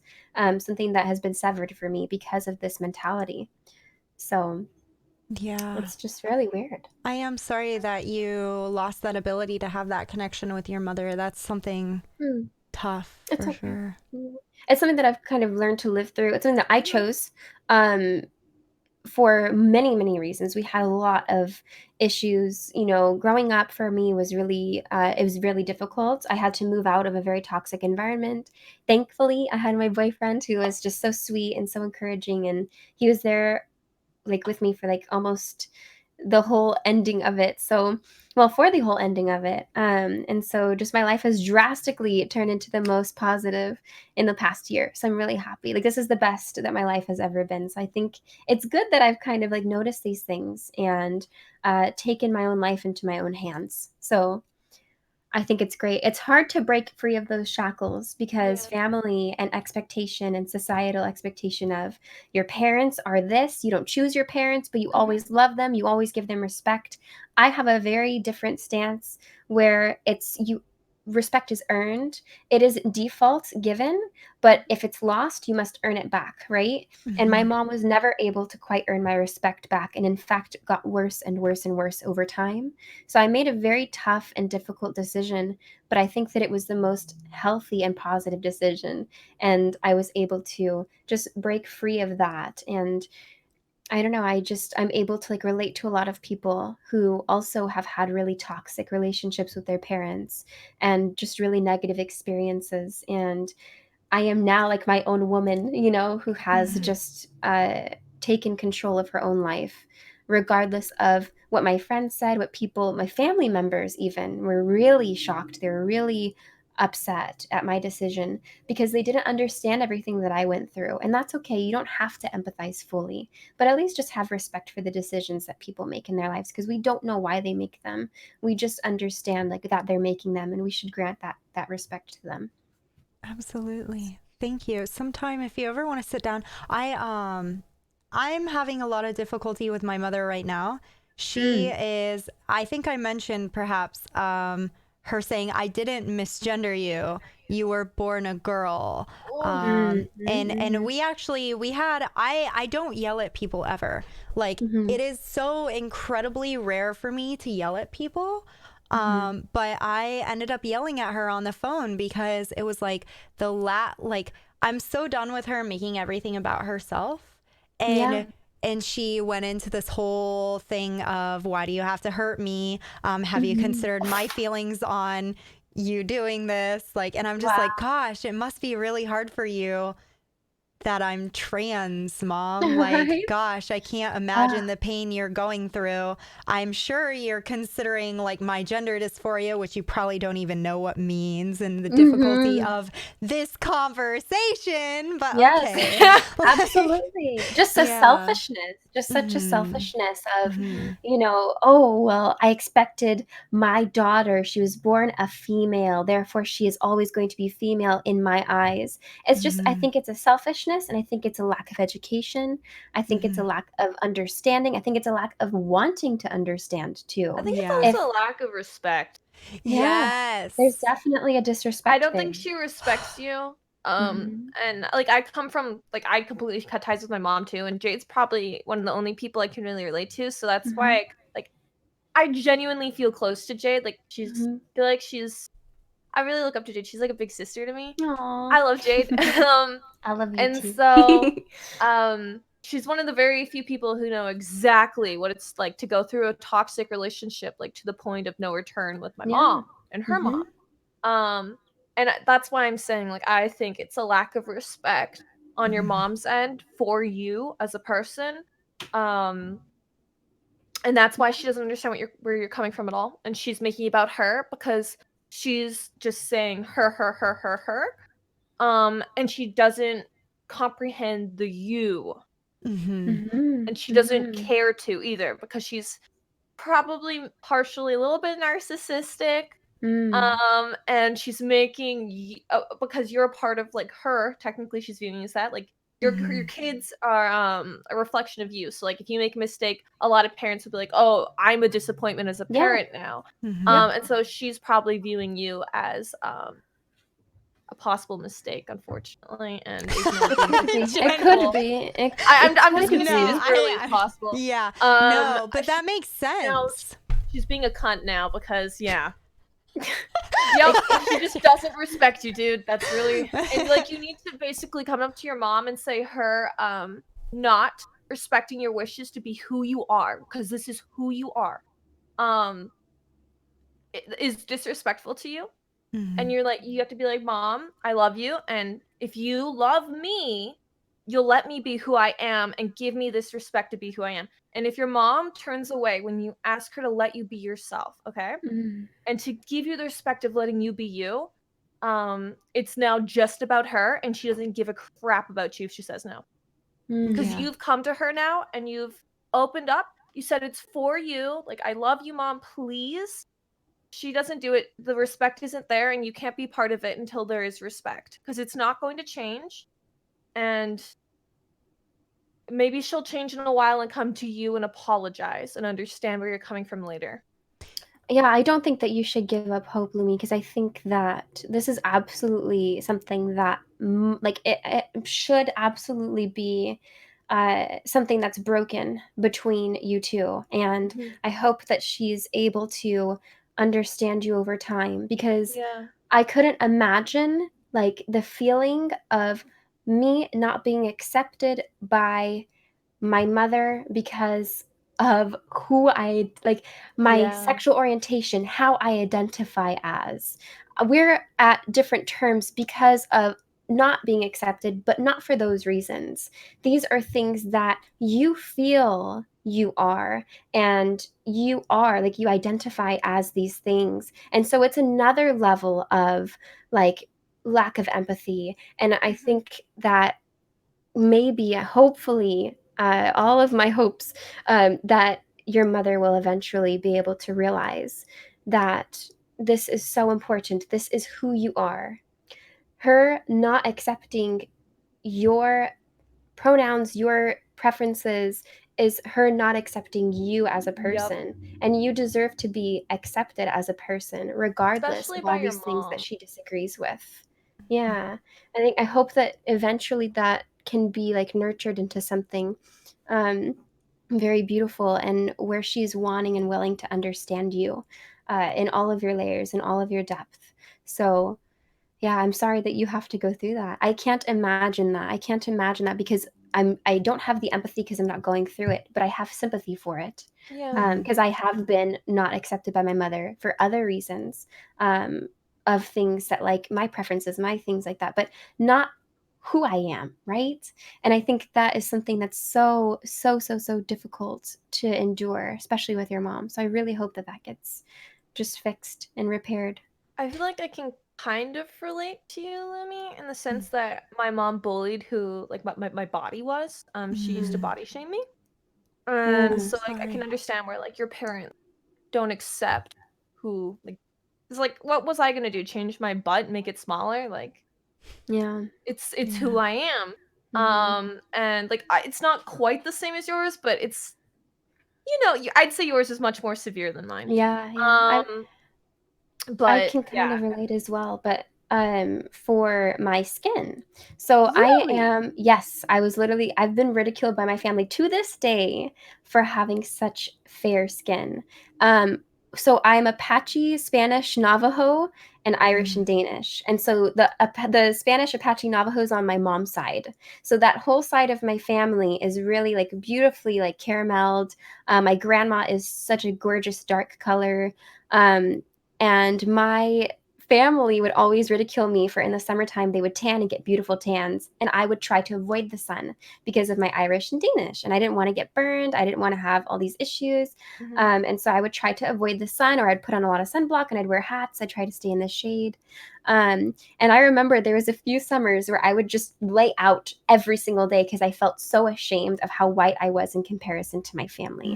And it's just such a strange, like, just concept of like, teasing somebody, poking fun, even if it was coming from like a lighthearted nature. I know they were truly saying these things like, just a crazy because they were just, SJW they'd say like, oh, monster like the sun, that Jade, put on some wants shorts. to Your indoctrinate legs your are burning children. my eyes. They're too white. I can't see anything. Like stuff like that all the time, all the time.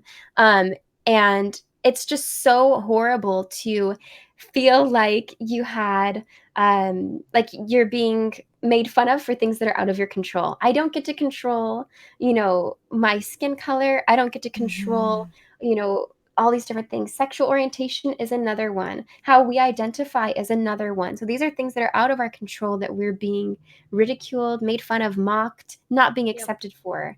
And it's just such a terrible, toxic, toxic way to view people. It's so awful. And by your own family. So I just think it's really, really just awful. I think it's also larger, especially since like Lumi, you're biologically a woman.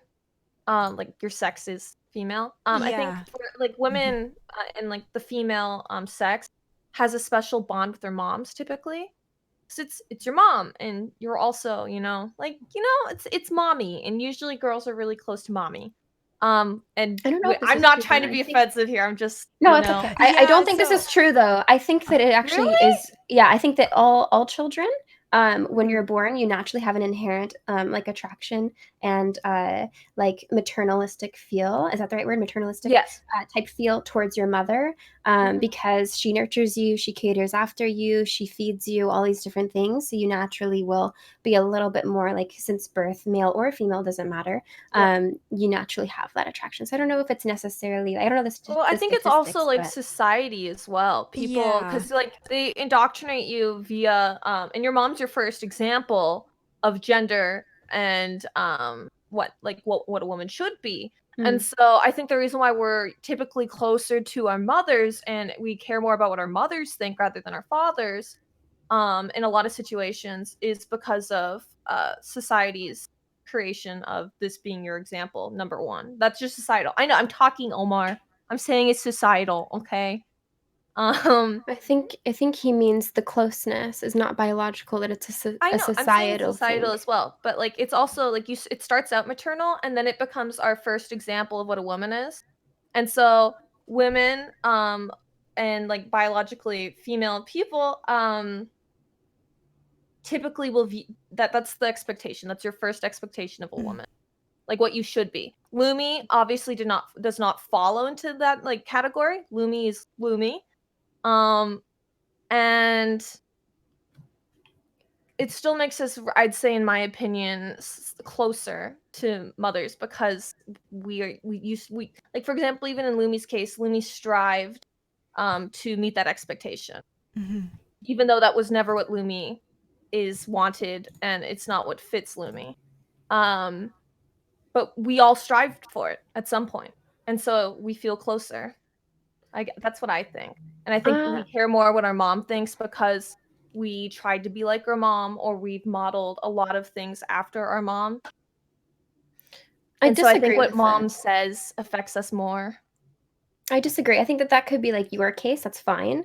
But I think that like it would just depend on the person, because I don't think it's biological. I don't think that it's like anything like that. It's just going to be like whatever your environment happened to be. I know a lot like I think it's just that's just your personal experience, and that's okay. And you can speak from personal experience. But I think just be careful that you don't like place other people. I'm not trying to place it. I'm just making a theory. Like I'm just theorizing. I don't think it's like, obviously when I'm theorizing, I'm not saying this is reality. Like I'm not forcing it on I don't anyone. think it's true that entirely. I think it's like if you can add on to it, disprove it, give your own perspective. That's what I'm going for here. Yeah. So Jenna, am I hearing you right in hearing that society, like I was born a female. I'm just going to try to repeat back what I think I'm hearing you say, because it's something that I noticed that we as a society use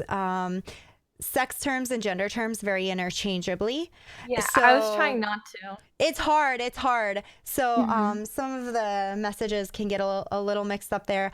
Female and male being the sex terms. And then when we're talking about gender, a woman, man, girl, boy, for chat. This is something that's very helpful, especially when we're talking about trans people. In my opinion, though I don't recommend you use, generally speaking, sex terms to describe people in a lot of areas, because that becomes very dehumanizing. But because you're literally referring to them by like their genitals and hormones and shit, which is like, oh, yikes. But from what I'm hearing, Jenna, are you saying that females they're born and then, females and males are born and they go through that, or people are born. They go through that maternal connection that Jade was referring to. And then societally, it is expected that females are going to be girls, and therefore they might gravitate towards their mom, or their mom gravitate towards them as role models. Like, you are my role model.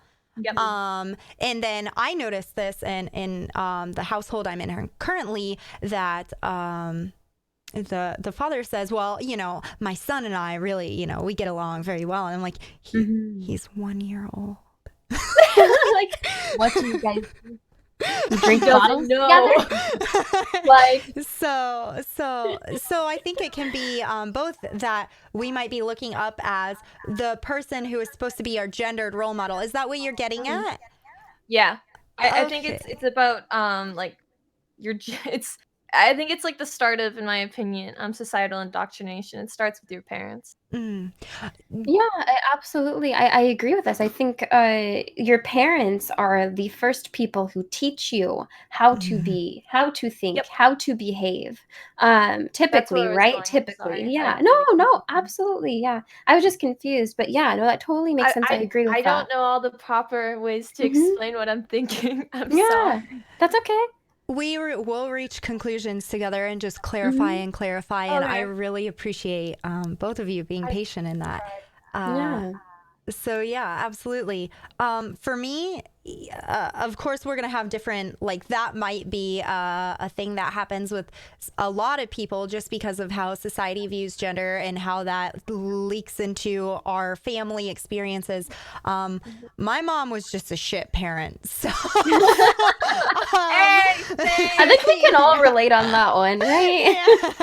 Yeah. So I think it would be really nice if you two want to in the future sit down and talk through a little more on like what helped you set boundaries, how you went through that, what you learned, because I'm going through that now and I would really like to hear your experiences in perhaps not this stream because I want to make sure we can get to questions, but if you would you both be down to sit down and talk about that sometime? Absolutely. Oh boy. Yeah, I'll try. Yeah, only if you're comfortable, Jenna. You're comfortable, yeah. I'll try. I just like, okay, yeah, I'm in. I'll try. My mom is like next level though. I think Jade and I are pretty on par when it comes to toxic mommy. Yeah. The case of the toxic mommy. Toxic mom. Yeah, absolutely. I'm always. I think we can all learn from each other with coping mechanisms, helping you disconnect from the toxic relationship. How to cope with that as well. About these things, so I think we should definitely do it, and especially for other people out there. I know there's a lot of Twitch girls who've actually reached out to me in the time I've been on Twitch about abusive parents. And what they should do. And I think it would be really, really important for us to talk about these things because rarely do people talk about abusive parents on Twitch and coping mechanisms and what to do if you're in the situation right now. Yeah, absolutely. And you can feel extremely trapped in those situations. Yeah, absolutely. Absolutely. So let's get together some time for that. But let's move over to questions. Questions you have, Jade has, chat has. Chat, if you have questions for someone in specific, please tag them. If it's for everyone, just, I don't know if you want to tag us all, but tag who you are directing your question at. If you have any,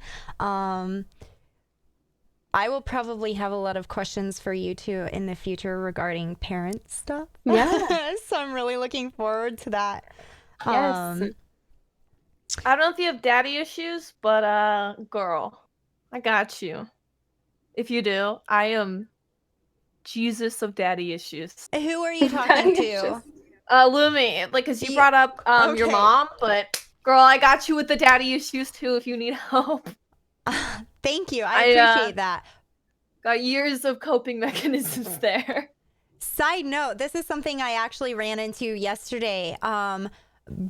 A lot of people saying girl. I know a lot of people use that gender neutrally. Sorry. I didn't No, don't be sorry. Just a quick reminder. I ran into that yesterday with friend Jewel as well, and she was really struggling because she goes, girl, she's like, that's her their favorite things. Yeah, I know a lot of gay guys that are my friends do that, and they say that to their other gay guy friends. They're like, girl. I'm like, oh. Yeah, so we were talking a little how it's gender neutral for her, but I was very appreciative that she recognized that even some terms like dude or that use of girl can just be so, it's still gendered for me, even if they use it in a, so I really appreciated that. Where you don't, like, he didn't want to be called cute, and you don't want to, you're just not comfortable with girl. That's okay. I will remember. Sander, I'll get back to questions just for me after the panel. Thank you though. If you wouldn't mind just pinging me after the panel about that. But Godsura, is that how I say that name, Jenna? Yeah. You can just say Omar. Omar. All right. Thank you, Jenna. Quick question. Why are you guys so awesome? Oh, I'm like, we got one. We got a question. I'll go first. I think that Jade and Jenna are so awesome because they care about people and they're working to educate people. They value education and being there for people and trying to make the world a better place. So that's why I would say they're so awesome. Thank you. I hope that helps clear that up for you. Sweet. I think that you're amazing as well, Lumi. I think it's great what you're doing, that you're just spreading that knowledge to people. Jenna's amazing for wanting to learn, wanting to grow, wanting to progress, changing her old ways, and just really becoming a new person. Just really doing well. I love seeing her grow as well. So, yeah, I think you're both amazing. Thank you. I think Lumi's awesome because Lumi's so intelligent and Lumi's really considerate and empathetic. And Lumi's actually a really good debater. And I just think Lumi all around is awesome. Lumi's an awesome person, and I think Lumi's really good. I don't know. I didn't sleep the best either, but I'm just saying, like, I think you're awesome. I'm over here like, okay, I have a question now. How do you deal with compliments? I'm over here dying. I'm like, blushing. I'm like, no, Jade, I was just supposed to compliment. I love Jade. Oh my gosh. Oh my goodness. So how do you deal with compliments? I honestly struggle. I struggle a lot, but I'm curious, like, have you two had the struggle of dealing with compliments? Sometimes I just go, like I just can't handle it. So I just go, like what way? That happens all the time too. Yeah, I just get like what way? Nervous. Like they're saying like, do you like how do you deal with like compliments and they're just super like overwhelming? Like what do you do? I think it depends on the compliment. Like for example, Lumi said they were proud of me another stream ago, and I've never really had anyone tell me that. And so that really got me. So I think it entirely depends on the context and who is saying it to me, because anyone can compliment me, I feel like, and it will just be, you know, another compliment and, you know, thank you, but you know. But if it comes from someone that I look up to, it really affects me. And yeah. Yeah, it has a little bit more like punch to it, you know. Like I don't know. I get the warm and fuzzies. The snugs. Understandable. Sandra actually clarified and said that it is open for discussion with everyone. So Sandra said, it is very important for me to have children who are genetically from my partner and me. Does that make me transphobic? And so I wanted to grab this one up really quick and just say, I don't think it makes you inherently transphobic. I do think it's interesting to kind of consider the reasons why that is, but that's something for you to unpack. I don't personally understand the need for genetic children, and the reasons that I've heard are very difficult for me, but I am not a policer of your feelings or your desires in life. Like, you have your own desires in life. So with that being understood, I don't know if it is the case yet, but from my understanding, there has been some research. I'm not sure how far it is, and maybe you two have some information on this, but ability to get people to reproduce based on, I know this would be, I don't know if there's anything with males regarding this, but I heard, it might have been a rumor, that they were working on being able to have it so that women could reproduce through means of some form of science. Bone marrow. So, okay. Another woman could take another woman's bone marrow and it can work as sperm. They're currently in experimental phases with that. It doesn't actually work at the moment, but they are finding out a way to do that. And essentially that would make men obsolete if we pull that off. Bye, guys. as far as Whoa. So many red flags went off in my head right now. Wait, no, men are not obsolete. It was My brain went, ah! Yeah. No, men, you're not canceled. We need... We're canceling men. Holy It should be shit. an all-female society.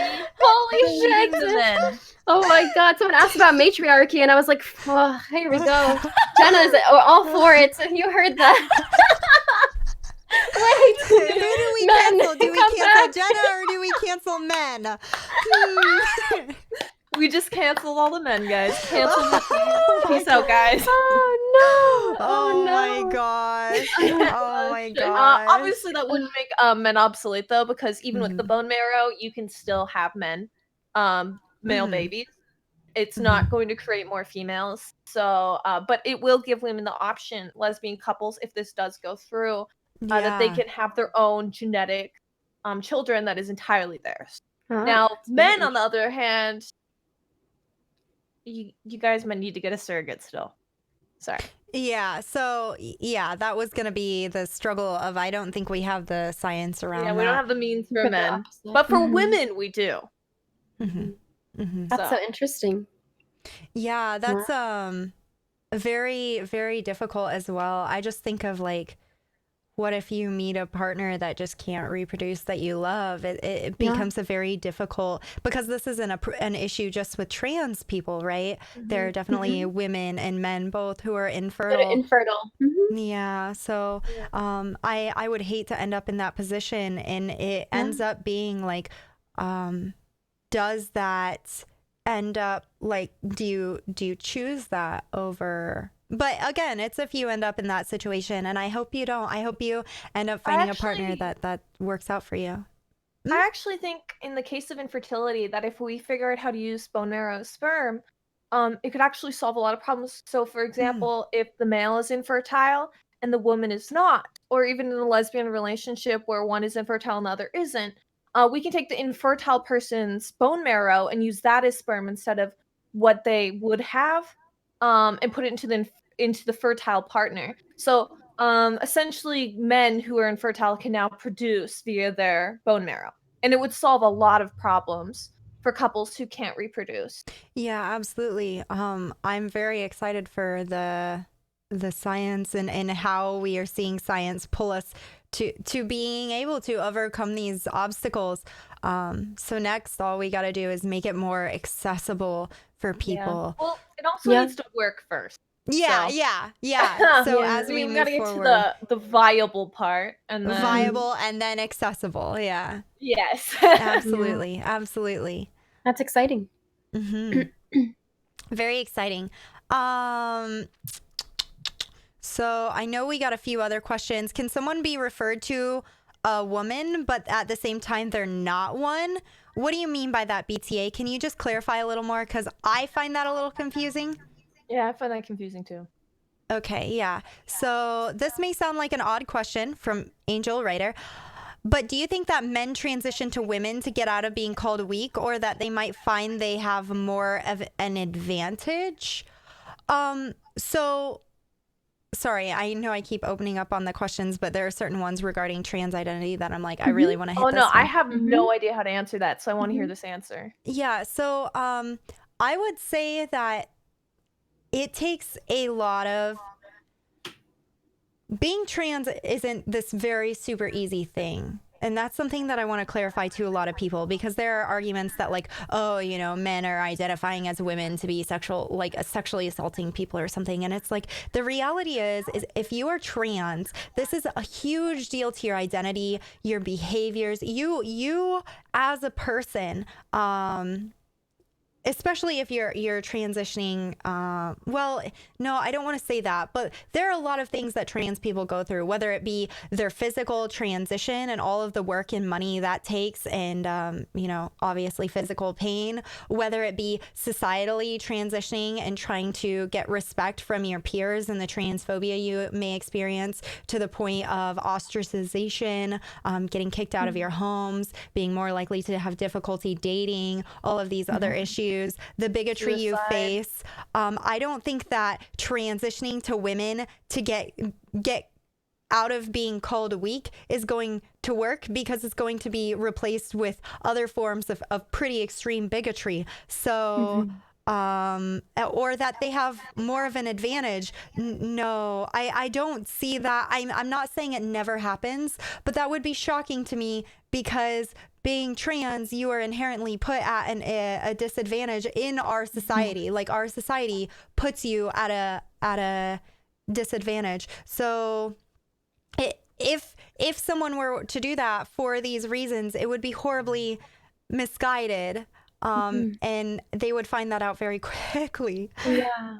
I mean, it's unfortunate that they would want to transition for those particular reasons anyway, right? Most people transition because they feel uncomfortable. They have lots of different inconsistencies with how they feel, who they are versus what they were born as, or things like that. So I think it's a strange reason to want to transition. I think it's unfortunate. I think we should support people's decision regardless, but I do think that I would hope that these people would want, that are in this person's life, to want to kind of discuss with them, say, hey, like, this is what you can kind of expect. And, when this happens, if you decide to follow through with this decision, but just to mainly just be there for them. I think it's unfortunate that they'd have to live with that in the first place at all, to be held underneath these, like, pinned down to these definitions from society, from their friends, from their peers, from their family in the first place. So it's just really, it's awful that they have to live with that in the first place. But I don't think that, that's... Go ahead, Jenna. I also don't think transitioning would actually stop them from calling you weak.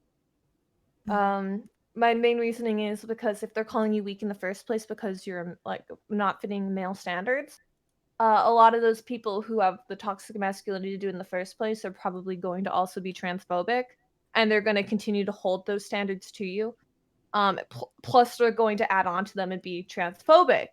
So I actually think it would just make that person's problems substantially worse.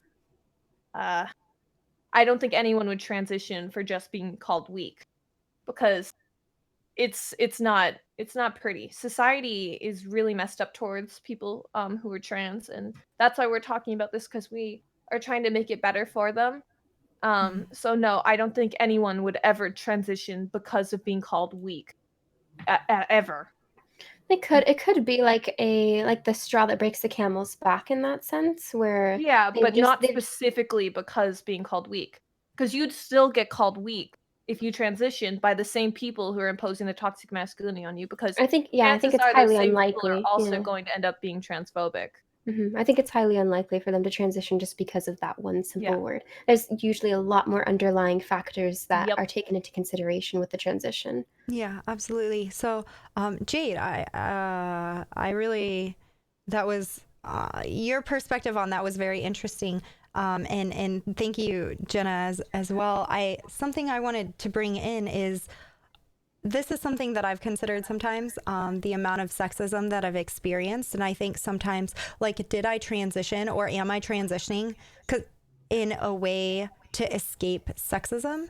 Because I don't want these gendered expectations put on me. And I will say that it's not the core reason. It definitely isn't. I grew up with gender dysphoria. Not that validates my experience in a way, but that's something that to me I can look at and I say, I recognize that I didn't fit this when I was growing up. I also had gender dysphoria when I was growing up. But on top of that, the sexism, I think the sexism made that gender dysphoria, whether it be physical gender dysphoria or I call it societal gender dysphoria, a lot worse. So it wouldn't be surprising to me that these things would make it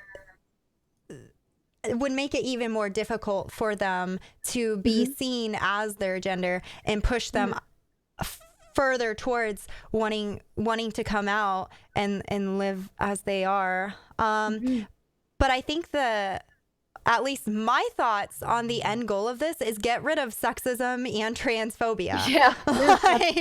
Let's do it. Yeah, absolutely. 100%. I think that we need to just change our perspective as a society, so that it makes these individuals feel more comfortable to be true to their character, true to who they are, true to how they feel, to not feel ashamed, to not feel uncomfortable or afraid to come out and be as they are. So yeah, I absolutely think that we should be addressing, the fact that it's not these individuals that are incorrect. It's the way that we're viewing these individuals that is incorrect. And I think that has been the biggest issue. So, and I think that it will be a very big issue until we eventually get that education out there and we start making a difference. Absolutely. So this is a really great question, and I'm looking forward to hearing both of your perspectives on this. What do you all think about the type of woman who believes in traditional gender roles, and does that mindset still exist in cis women these days, asking for a friend? Do you want to go first, Jenna? Do you want to go first, Jade, or do you want me to go first? You start talking. Go ahead. I think that it's fine if they believe in it, but I think it becomes a problem if they start imposing it on other women or making it seem like other women have to be that way.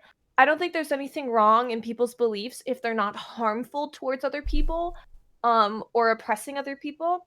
Someone, like, for example, we were talking about men in the household. Why can't they like doing the not like the typical woman roles? Like, why not? Like, why not? And for women, I don't think we should take it away from women either. Like, we should make it so everyone can do it. So if a girl wants to do it, the typical traditional roles, she can likely find a partner who also likes that as well. And inverse as well. Like, maybe I don't want to do that, and that girl who likes that should respect that I don't want to do that. I don't know. I feel that if they are thinking typical gender roles, they're thinking incorrectly as it is. So if they're thinking like, oh, well, because I am woman, I do woman things. Because they are man, they do man things. I think this is like an incorrect way of thinking. I feel like this should be like maybe addressed, and if you want to cook, then cook. If you want to clean, then clean. But do not clean because you are a woman.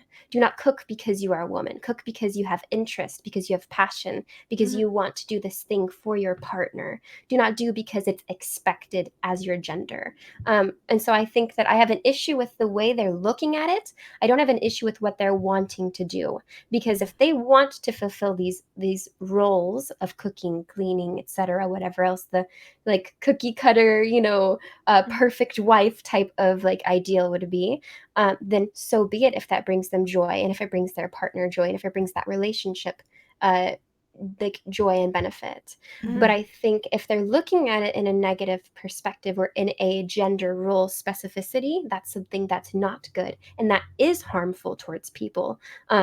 I know that I don't want to like harp on you, Jenna, at all, because I think that you're coming from a very good place. But I do think that it's important that we address there's a difference between believing something and imposing your beliefs on others. I absolutely agree. But I do think there can be harm in these beliefs without these people knowing them. Because they believe, oh, like women must do this, when they hear about another couple who is not male and female, for example. They can have an issue with this, with like inadvertently knowing it, because this is just the way that they believe, this is the way they were raised, this is what they practice. So I think that for them to like be having this thought of, because I'm woman, I do woman thing, is actually harmful towards other people without them realizing it. So I think that first should be addressed. But the actual roles themselves being done by a specific gender is okay, as long as it's done for good reason. Okay. Yeah, I think you both had beautiful answers. I like the differentiation between holding that belief and as Jenna said, acting on it and imposing it on other people. And then as Jade additionally added, that that belief and how it can leak into how you treat other people and how you will maybe without even meaning it, sort of impose that on other people, or have reactions to people based on that belief. Or judge people. Yeah, absolutely. I think that's a really good point. Frequently. In fact, if you don't mind, Lumi, I'm wanting to kind of like discuss like the reason why I said that is because I come from a place like that directly. I used to be very heavily religious, super, super Christian, came from both my parents were pastors. Like you can imagine the type of mentality I grew up in, having this religious like indoctrination just shoved down my throat at a very young age, just constantly like, oh, like this, like God, this, Jesus, that. And I recently have grown out of that religious indoctrination. I'm no longer. So I am an atheist now. And so for me, I didn't realize that me saying hate the sin but love the sinner was me basically saying it's not okay to be gay. It's not okay to be trans. It's not okay. These people are just confused. They don't know what they are. They don't know what they want. I used to have such negative stances towards these individuals and towards this group of people and these groups of people without realizing that I was actually being harmful in this mentality. I was always kind to individuals, but it's different to accept people and to be kind towards them. And so just to be completely honest, I have never talked about this on streams before. I try to avoid this because I only like discuss positive things now, right? But I do think it's good that we're discussing it now. And so just putting out all my cards on the table, I think that it's great seeing how far I've progressed, how much I've changed. The fact that I, am wanting to really understand, and I come from an entirely different position now where I'm more educated and more understanding towards these individuals such as yourself, Lumi. And the fact that I used to have such a negative stance and look at people through such a negative lens is just awful. And so I do think that without knowing it, there can be harm being done to individuals and towards these groups, because of the lack of knowledge and education and awareness. So I think that it's important, just to kind of address them, to educate individuals. Like I have been educated. So that's why I say this last point, in the last stances, because I've come from a place where I used to judge people like Lumi. And, it's awful that I was coming from that place, but I'm so happy that I've changed and that I'm more educated, that I'm more aware, and that I'm no longer ignorant to these facts anymore. So yeah, that's why I said that. But yeah, I think it's I wouldn't have even thought it to add on that point. But I think both of you hit on something that I really like emphasizing really well. Both of you hit on the importance that it is about choice, and we don't want to impose our own ideas on other people. We don't want to impose traditional gender roles or any specific roles on people based on their gender, sex, etc. Feminism, of course, being a feminist, I'm going to say feminism is about freedom and letting people be who they are. That's so important. yes. Thank you both. I think it's great that we're fighting for that freedom too. I think it's fantastic. Just I stopped the idea of feminism. That's okay. Just the idea, like it's okay, Jenna. The like idea of feminism, of what we're fighting for, the fact that we're heading towards a like more positive direction where we are like understanding that equality is what we're fighting for. Equality, equal rights, freedoms, the ability to just express and be as we are without judgment, without fear of coming out. I think that is what feminism could represent, like wholeheartedly underlying. And I think that it's great that we're fighting for that. And now we have the LGBTQIA plus community that's trending in that direction. So I think that it's great. We're fighting for all of these different rights, all these different freedoms that most people take for granted because of the privileged bias, because the privileged areas that we're coming from. So I'm so happy, honestly. Go ahead, Jenna. Sorry, what were you gonna say? On the basis of like religion, and imposing values, I used to actually go to Christian camps, for example, when I was younger, and I stopped going because one day at a camp called Camp Trek, we would just like, it was like a camp on that you literally just go camping, like they had tents and everything. It was great. I remember one day during Bible study, which you had to go to, I had a counselor. I kind of got into a little bit of a debate with the counselor, and I actually cornered her. I was 12 years old at the time, and she told me that human beings are like puzzle pieces, and like men and women fit, men and men, women and women don't fit. And I said like why is that? Like, why can't you love someone? Like, why doesn't that work?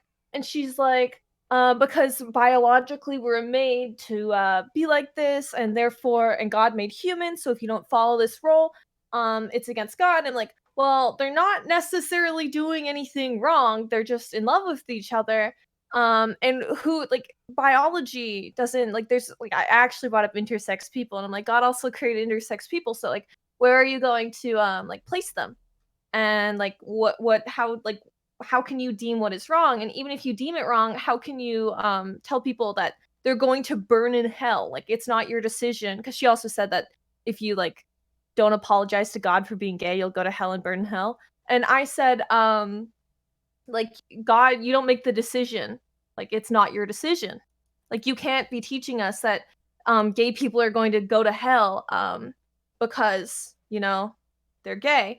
And I remember her then backing down and being like, well, you know, I'm just supposed to tell you guys about this, you know, like I was like, okay. All right, Linda. All right. Linda. All right. I am It was like the final straw when it came to Christian camps for me. And then I had another girl find out that my family's Jewish, therefore I'm Jewish, asking me why I was at the camp in the first place because it's a Christian camp. Mm. And basically I was excluded because of my ethnicity. And I was just like, okay, all right. So interesting. There's so much division between religious groups and between, like, it's just so strange, isn't it? Like, I don't know, just the concept of it in general is very strange to me. But I think it's good, Jenna, that you're challenging people. That's I've really always challenged good. people. Yeah, I think it's great. That's how you learn, is like through challenging and through, but also not only that, I think it's great that you're more receptive. I think it's really important to be like a challenging sponge almost, where like you're willing to absorb all the information, but you're also going to push back a little and go, wait, why do you think that? So yeah. Never, ever, like, I was 12 and it repulsed me when a woman told me in Bible study that gays would burn in hell if they don't repent to God. And I'm just like, dude, for one, the Bible literally teaches you that, like, you don't get to judge. God judges in the end. So, like, how the fuck do you know anyone's going to hell for? I just, and like that, teaching kids that, like, I'm 12. Why are you telling me people are going to burn in hell for who they love? There's a lot of issues. I am 12. It's not only that, but also the fact that God would condemn somebody for something that is out of their control. Then why did he create them to be gay in the first place, right? And I think this just shows the lack of education amongst a lot of religious individuals. I'm not going to say all of them are uneducated, but I do think that a lot of them are, because they think it's a mental illness. They truly, genuinely haven't done the research. They don't understand these individuals and these groups, and they're condemning people. The God that they worship is condemning people of the Christian faith, and I'm sure of others as well, but I just study Christianity, so I know it a little better. But they're condemning individuals, like, you know, to going to hell for something that is out of their control, that their very God created them to be like. So it's just a constant, like, strange phenomena, and I feel like a lot of just these people are not doing the research to understanding it, and it's causing a lot of confusion and a lot of hatred towards these groups.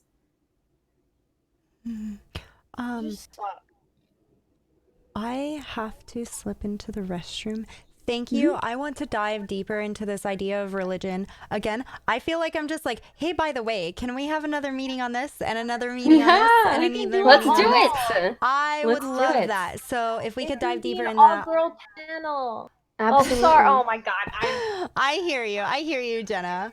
We all awesome people. I'm so stupid. Oh, I'm so It's okay. I didn't understand. hear. It happens. All girl channel. I get this a lot. Sorry. It's okay, Jenna. You're okay. We're working on it, right? And that's what's important.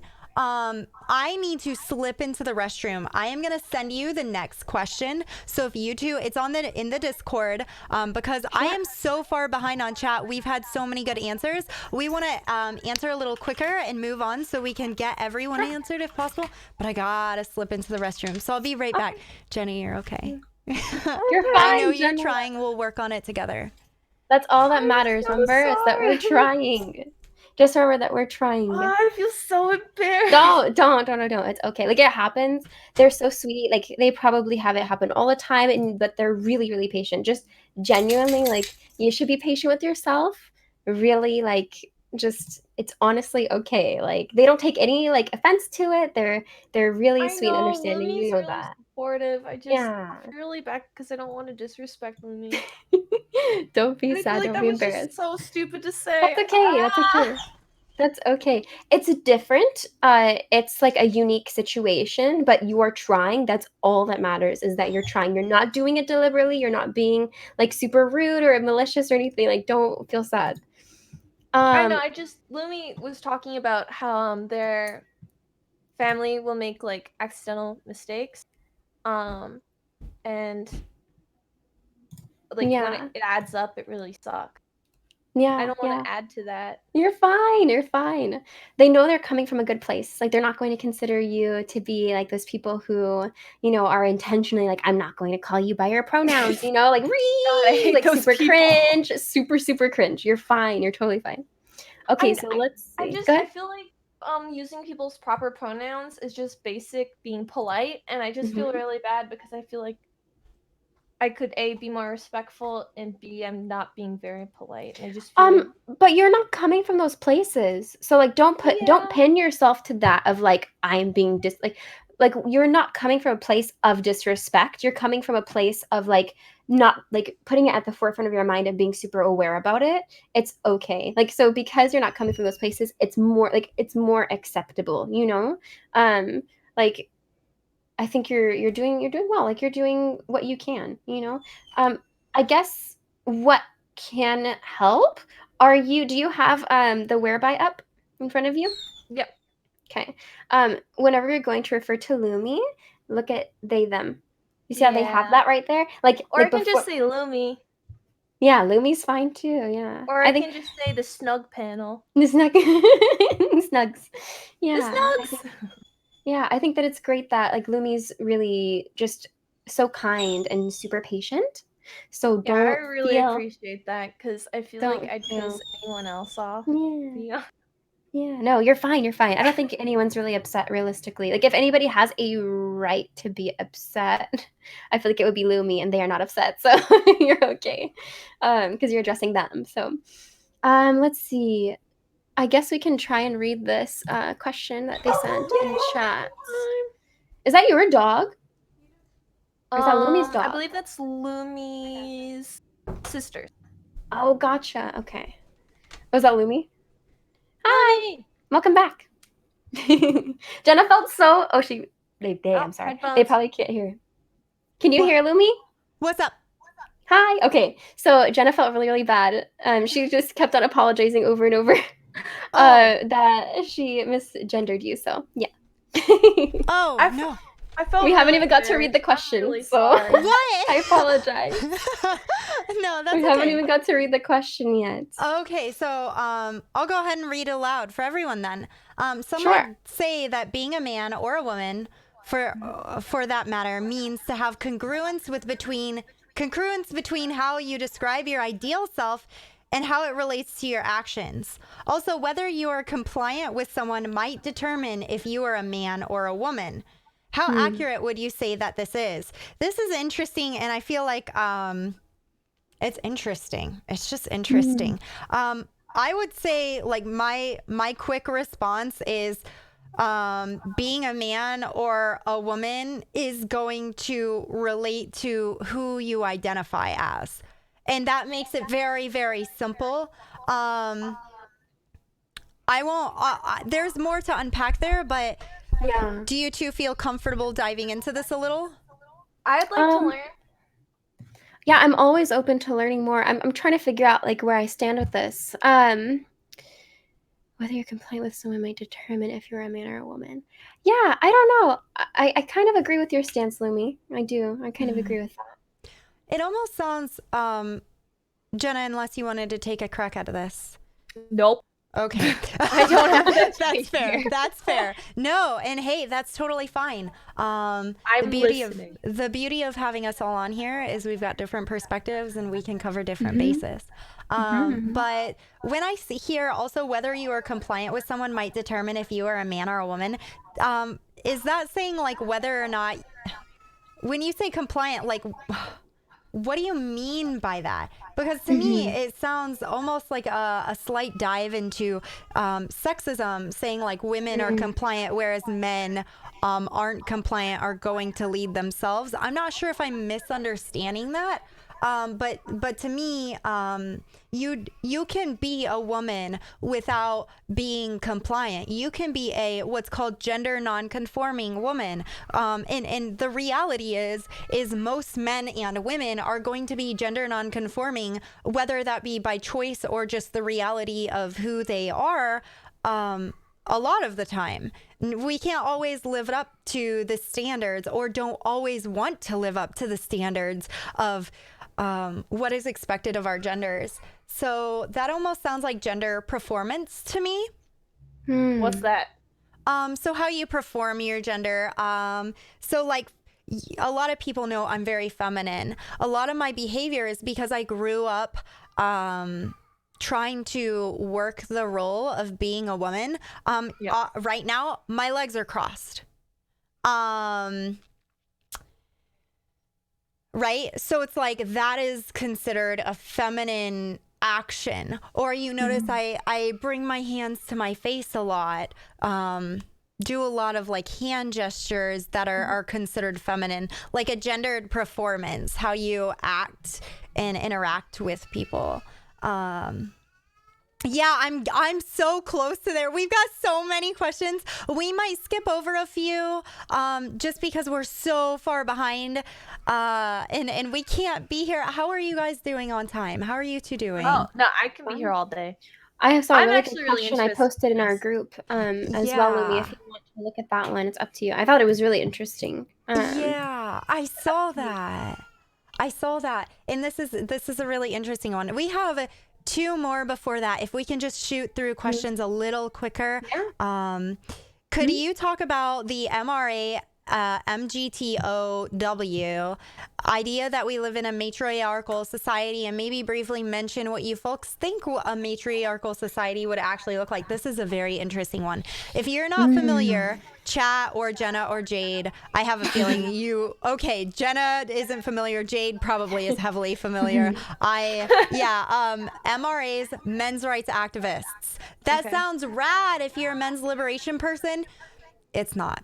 It's nothing like men's liberation. I met a men's rights activist and I was like, we are going to be best buds. Tell me all about it. And then I'm like, oh, you just hate women. Oh, yes. Okay, never mind. Like anti-feminist, like female type individuals. So it's not men's rights. It's just oppressing women. It's anti-women's rights. Yeah. They seem to think that men's rights are inherently women's against women's rights. And then men going their own way, or MGTOW, I don't know if there's another way to say that, MGTOW or something. Men going their own way, like they're just so done with women, they're going their own way. But there's a lot of misogyny in the movement, and they basically believe that we live in a society that women are who are privileged and men have levels of oppression or something like that. Is this the incel movement?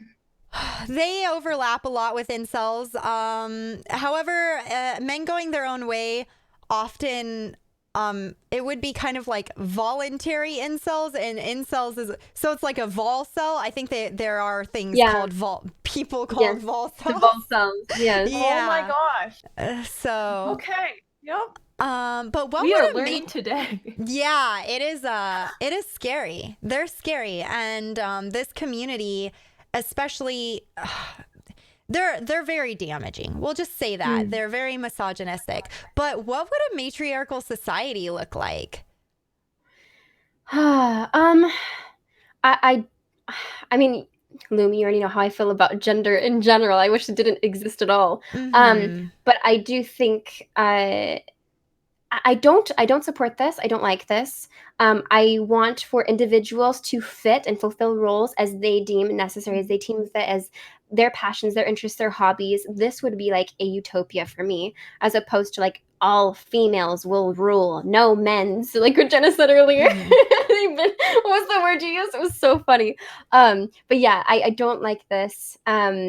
I think that it's better to have everybody live together in unity. I don't like separation. I don't like division. I like just unity altogether. Obsolete, is that the word? But yeah, and so obsolete. obsolete. That was the word. But yeah, I don't support this. I don't like this idea. I think it is just a very negative idea altogether. I don't think we should ever want to separate individuals, want to like divide ourselves. We've seen what happens when we do this. It's unfair. It's not right. It's unjust. We should all be kind and courteous to others. We should all live, just together and learn how to do that appropriately. So I don't like the idea of it. I don't know what it would look like, but I don't think that it would be good. Yeah. To be honest with you. Absolutely. So, Jenna and I have talked a little bit about men's liberation and the problems that men run into within a patriarchal society, right? And so, when I think of a matriarchal society, that is not going to be ideal either, because we are still having people oppressed, and creating another problem. Yeah, like you're taking away one problem just to make another one. Yeah, it doesn't work. It doesn't work. Yeah, we've seen this. We've seen history repeat itself with this same principle, right, of separation. And we've seen that it's not the right way. It's not the way to go. The last thing I want to see is for people to revert back and to regress. We should be focused on progression in positive directions, and this is not the way to do it. It should just be unity. I don't think handing power to one sex or gender is at all how we should be handling our society. I think it should be given to people who, for example, want to be in those roles, or they like being in those roles. Meanwhile, people who don't like being in those roles don't have to be in those roles. Like, I think forcing people into a structure is going to be really damaging for everyone involved, regardless if it's patriarchy or matriarchy. I just don't think it's good for anyone. Yeah, absolutely. Under the Thunder, I understand that this might not be the quite answer you're looking for. However, I think it's probably the most important message for this particular panel while we're diving into breaking the gender binary, because I'm gonna, if I want to cover this question, and if you want to do this sometime, I have Ask a Feminist panel, or Ask a Feminist, which I'm going to be doing more often.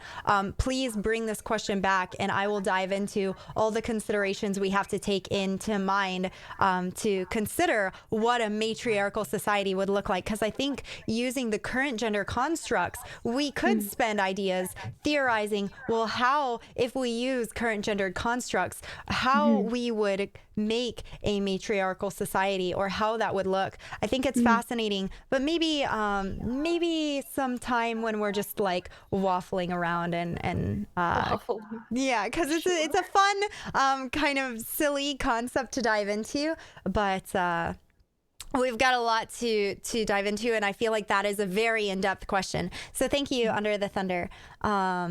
Utopian Asylum. A lot more flowers. Yeah. Yes.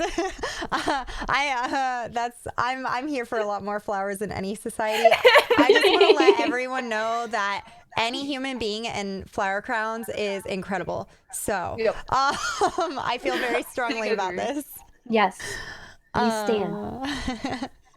So, question. I read a statistic on veterans that are 4 times more likely than the general population to attempt suicide. I don't know if that's attempt or complete. When you say commit, I'm assuming complete. Not sure. Trans veterans are 20 times as likely. Why do you think some of the things that are causal in that correlation? So are you feeling comfortable with this question? Yes, Jenna? I think that's because trans people are already more likely to commit suicide, and then veterans also come out with PTSD, and they also have a likelihood of committing suicide. So we now bundle that together, and I'd imagine the odds are going to skyrocket at that point. Like, absolutely. Absolutely. And then you can look at the intersections.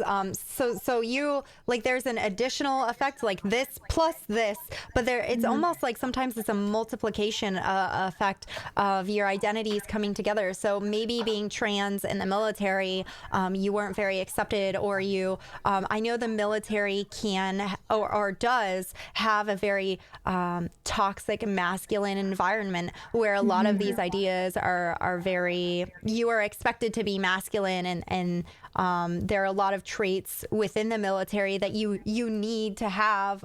They consider you to need to have, because you have to be able to do certain physical tasks. And so not only do you have this culture of toxic masculinity, but then people being even more intense about aspects of that, because your fitness can be like life or death for them. So that kind of can enhance even more the ways that is that toxic masculinity is like almost like you threw gasoline on it, is what I'm trying to say. Yeah, absolutely. Like adding fuel to the fire. And then we already talked a little bit about how that can be like homophobia can go into toxic masculinity and gendered ideas, but also transphobia as well, and ideas of gender in general. So that on top of that person being trans, on top of the PTSD, all of these things coming together. And I'm sure there's so much that I, as not a veteran, would never even see that probably play into it as well. Absolutely. Like behind closed doors, the things that the type of environment that they're placed in. Just in a standard environment, it is difficult in this like social climate. And so I could imagine placing these individuals into such a high stress and anti-LGBTQI plus type community, how much stress that would cause, and therefore that would make sense for the statistic. It's unfortunate, but it does make sense when you put them together. And it isn't even just the fact that it's anti-LG. I don't know all the letters. I'm sorry. I messed up my letters. It's okay. I don't think it's just that. I think it's also we're adding on PTSD of being in the field. Like veterans themselves are also more likely to commit suicide. And that you come out with a lot of baggage. You see people dying. You see horrible things. And not only that, now you're stuck in an environment of people who don't support you while you're going through those things.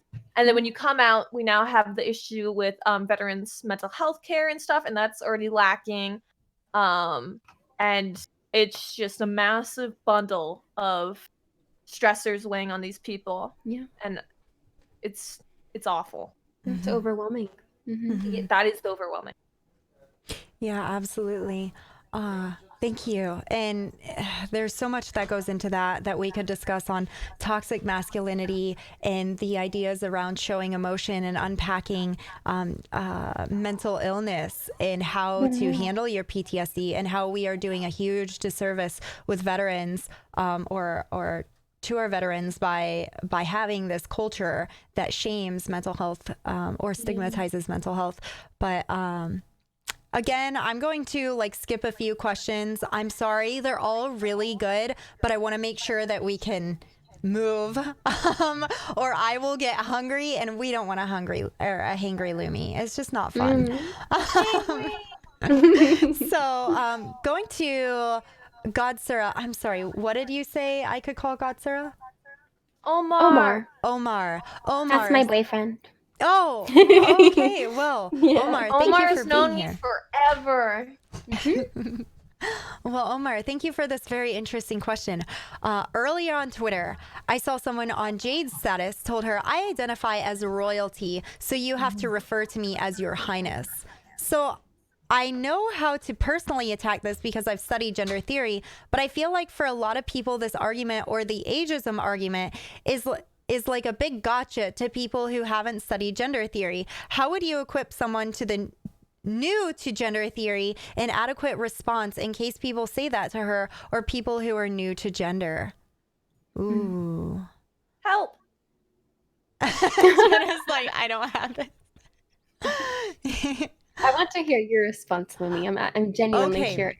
So this is interesting to me because strangely enough, I usually don't have a good response to this other than you're clearly mocking people without respect to them, right? And it's really unfortunate. But I'll just admit I haven't had a good response to this, and it becomes even more difficult when I, as a gender abolitionist, I talk about things like I'll joke that. And Wes, by the way, has come after me for this. I'll joke like this month my gender is sleepy because it is very wintry and cold outside. And people are like, "You're mocking trans people." I'm like, "No, I'm not. I'm a gender abolitionist." Oh, poor buddy. Angry. Yeah, that is my nephew. He's a sweetheart. No. He's in a bad mood. Yeah, he is. He is not feeling very snug. He is not. He is not. So, other than calling out the clear attack on trans people in the aggressive, like I haven't had a good response to that. So I'm curious. I'm curious what your thoughts would be, Jade. Yeah, I just think it's people who are just really trying to be edgy and just who are just super uneducated. When people come to me with these things, I just think this person is severely uneducated. They clearly are making fun of a community that is already so like hated and just not understood and just so like attacked on a daily basis. You're just trying to live their lives and you're going out of your way to be cringe and to be edgy and to seem like, you know, you just want to have like a good funny joke or haha, like let's have a laugh. Like it's just so, it's really insensitive. It's really distasteful. And so I don't know, I responded to this person, but I just think that it's so awful that they're trying to make these people seem to be like they're unjustified by trying to compare it to something else that's entirely different. So I don't know, it's just an invalid argument, and I just think that these people need to be educated.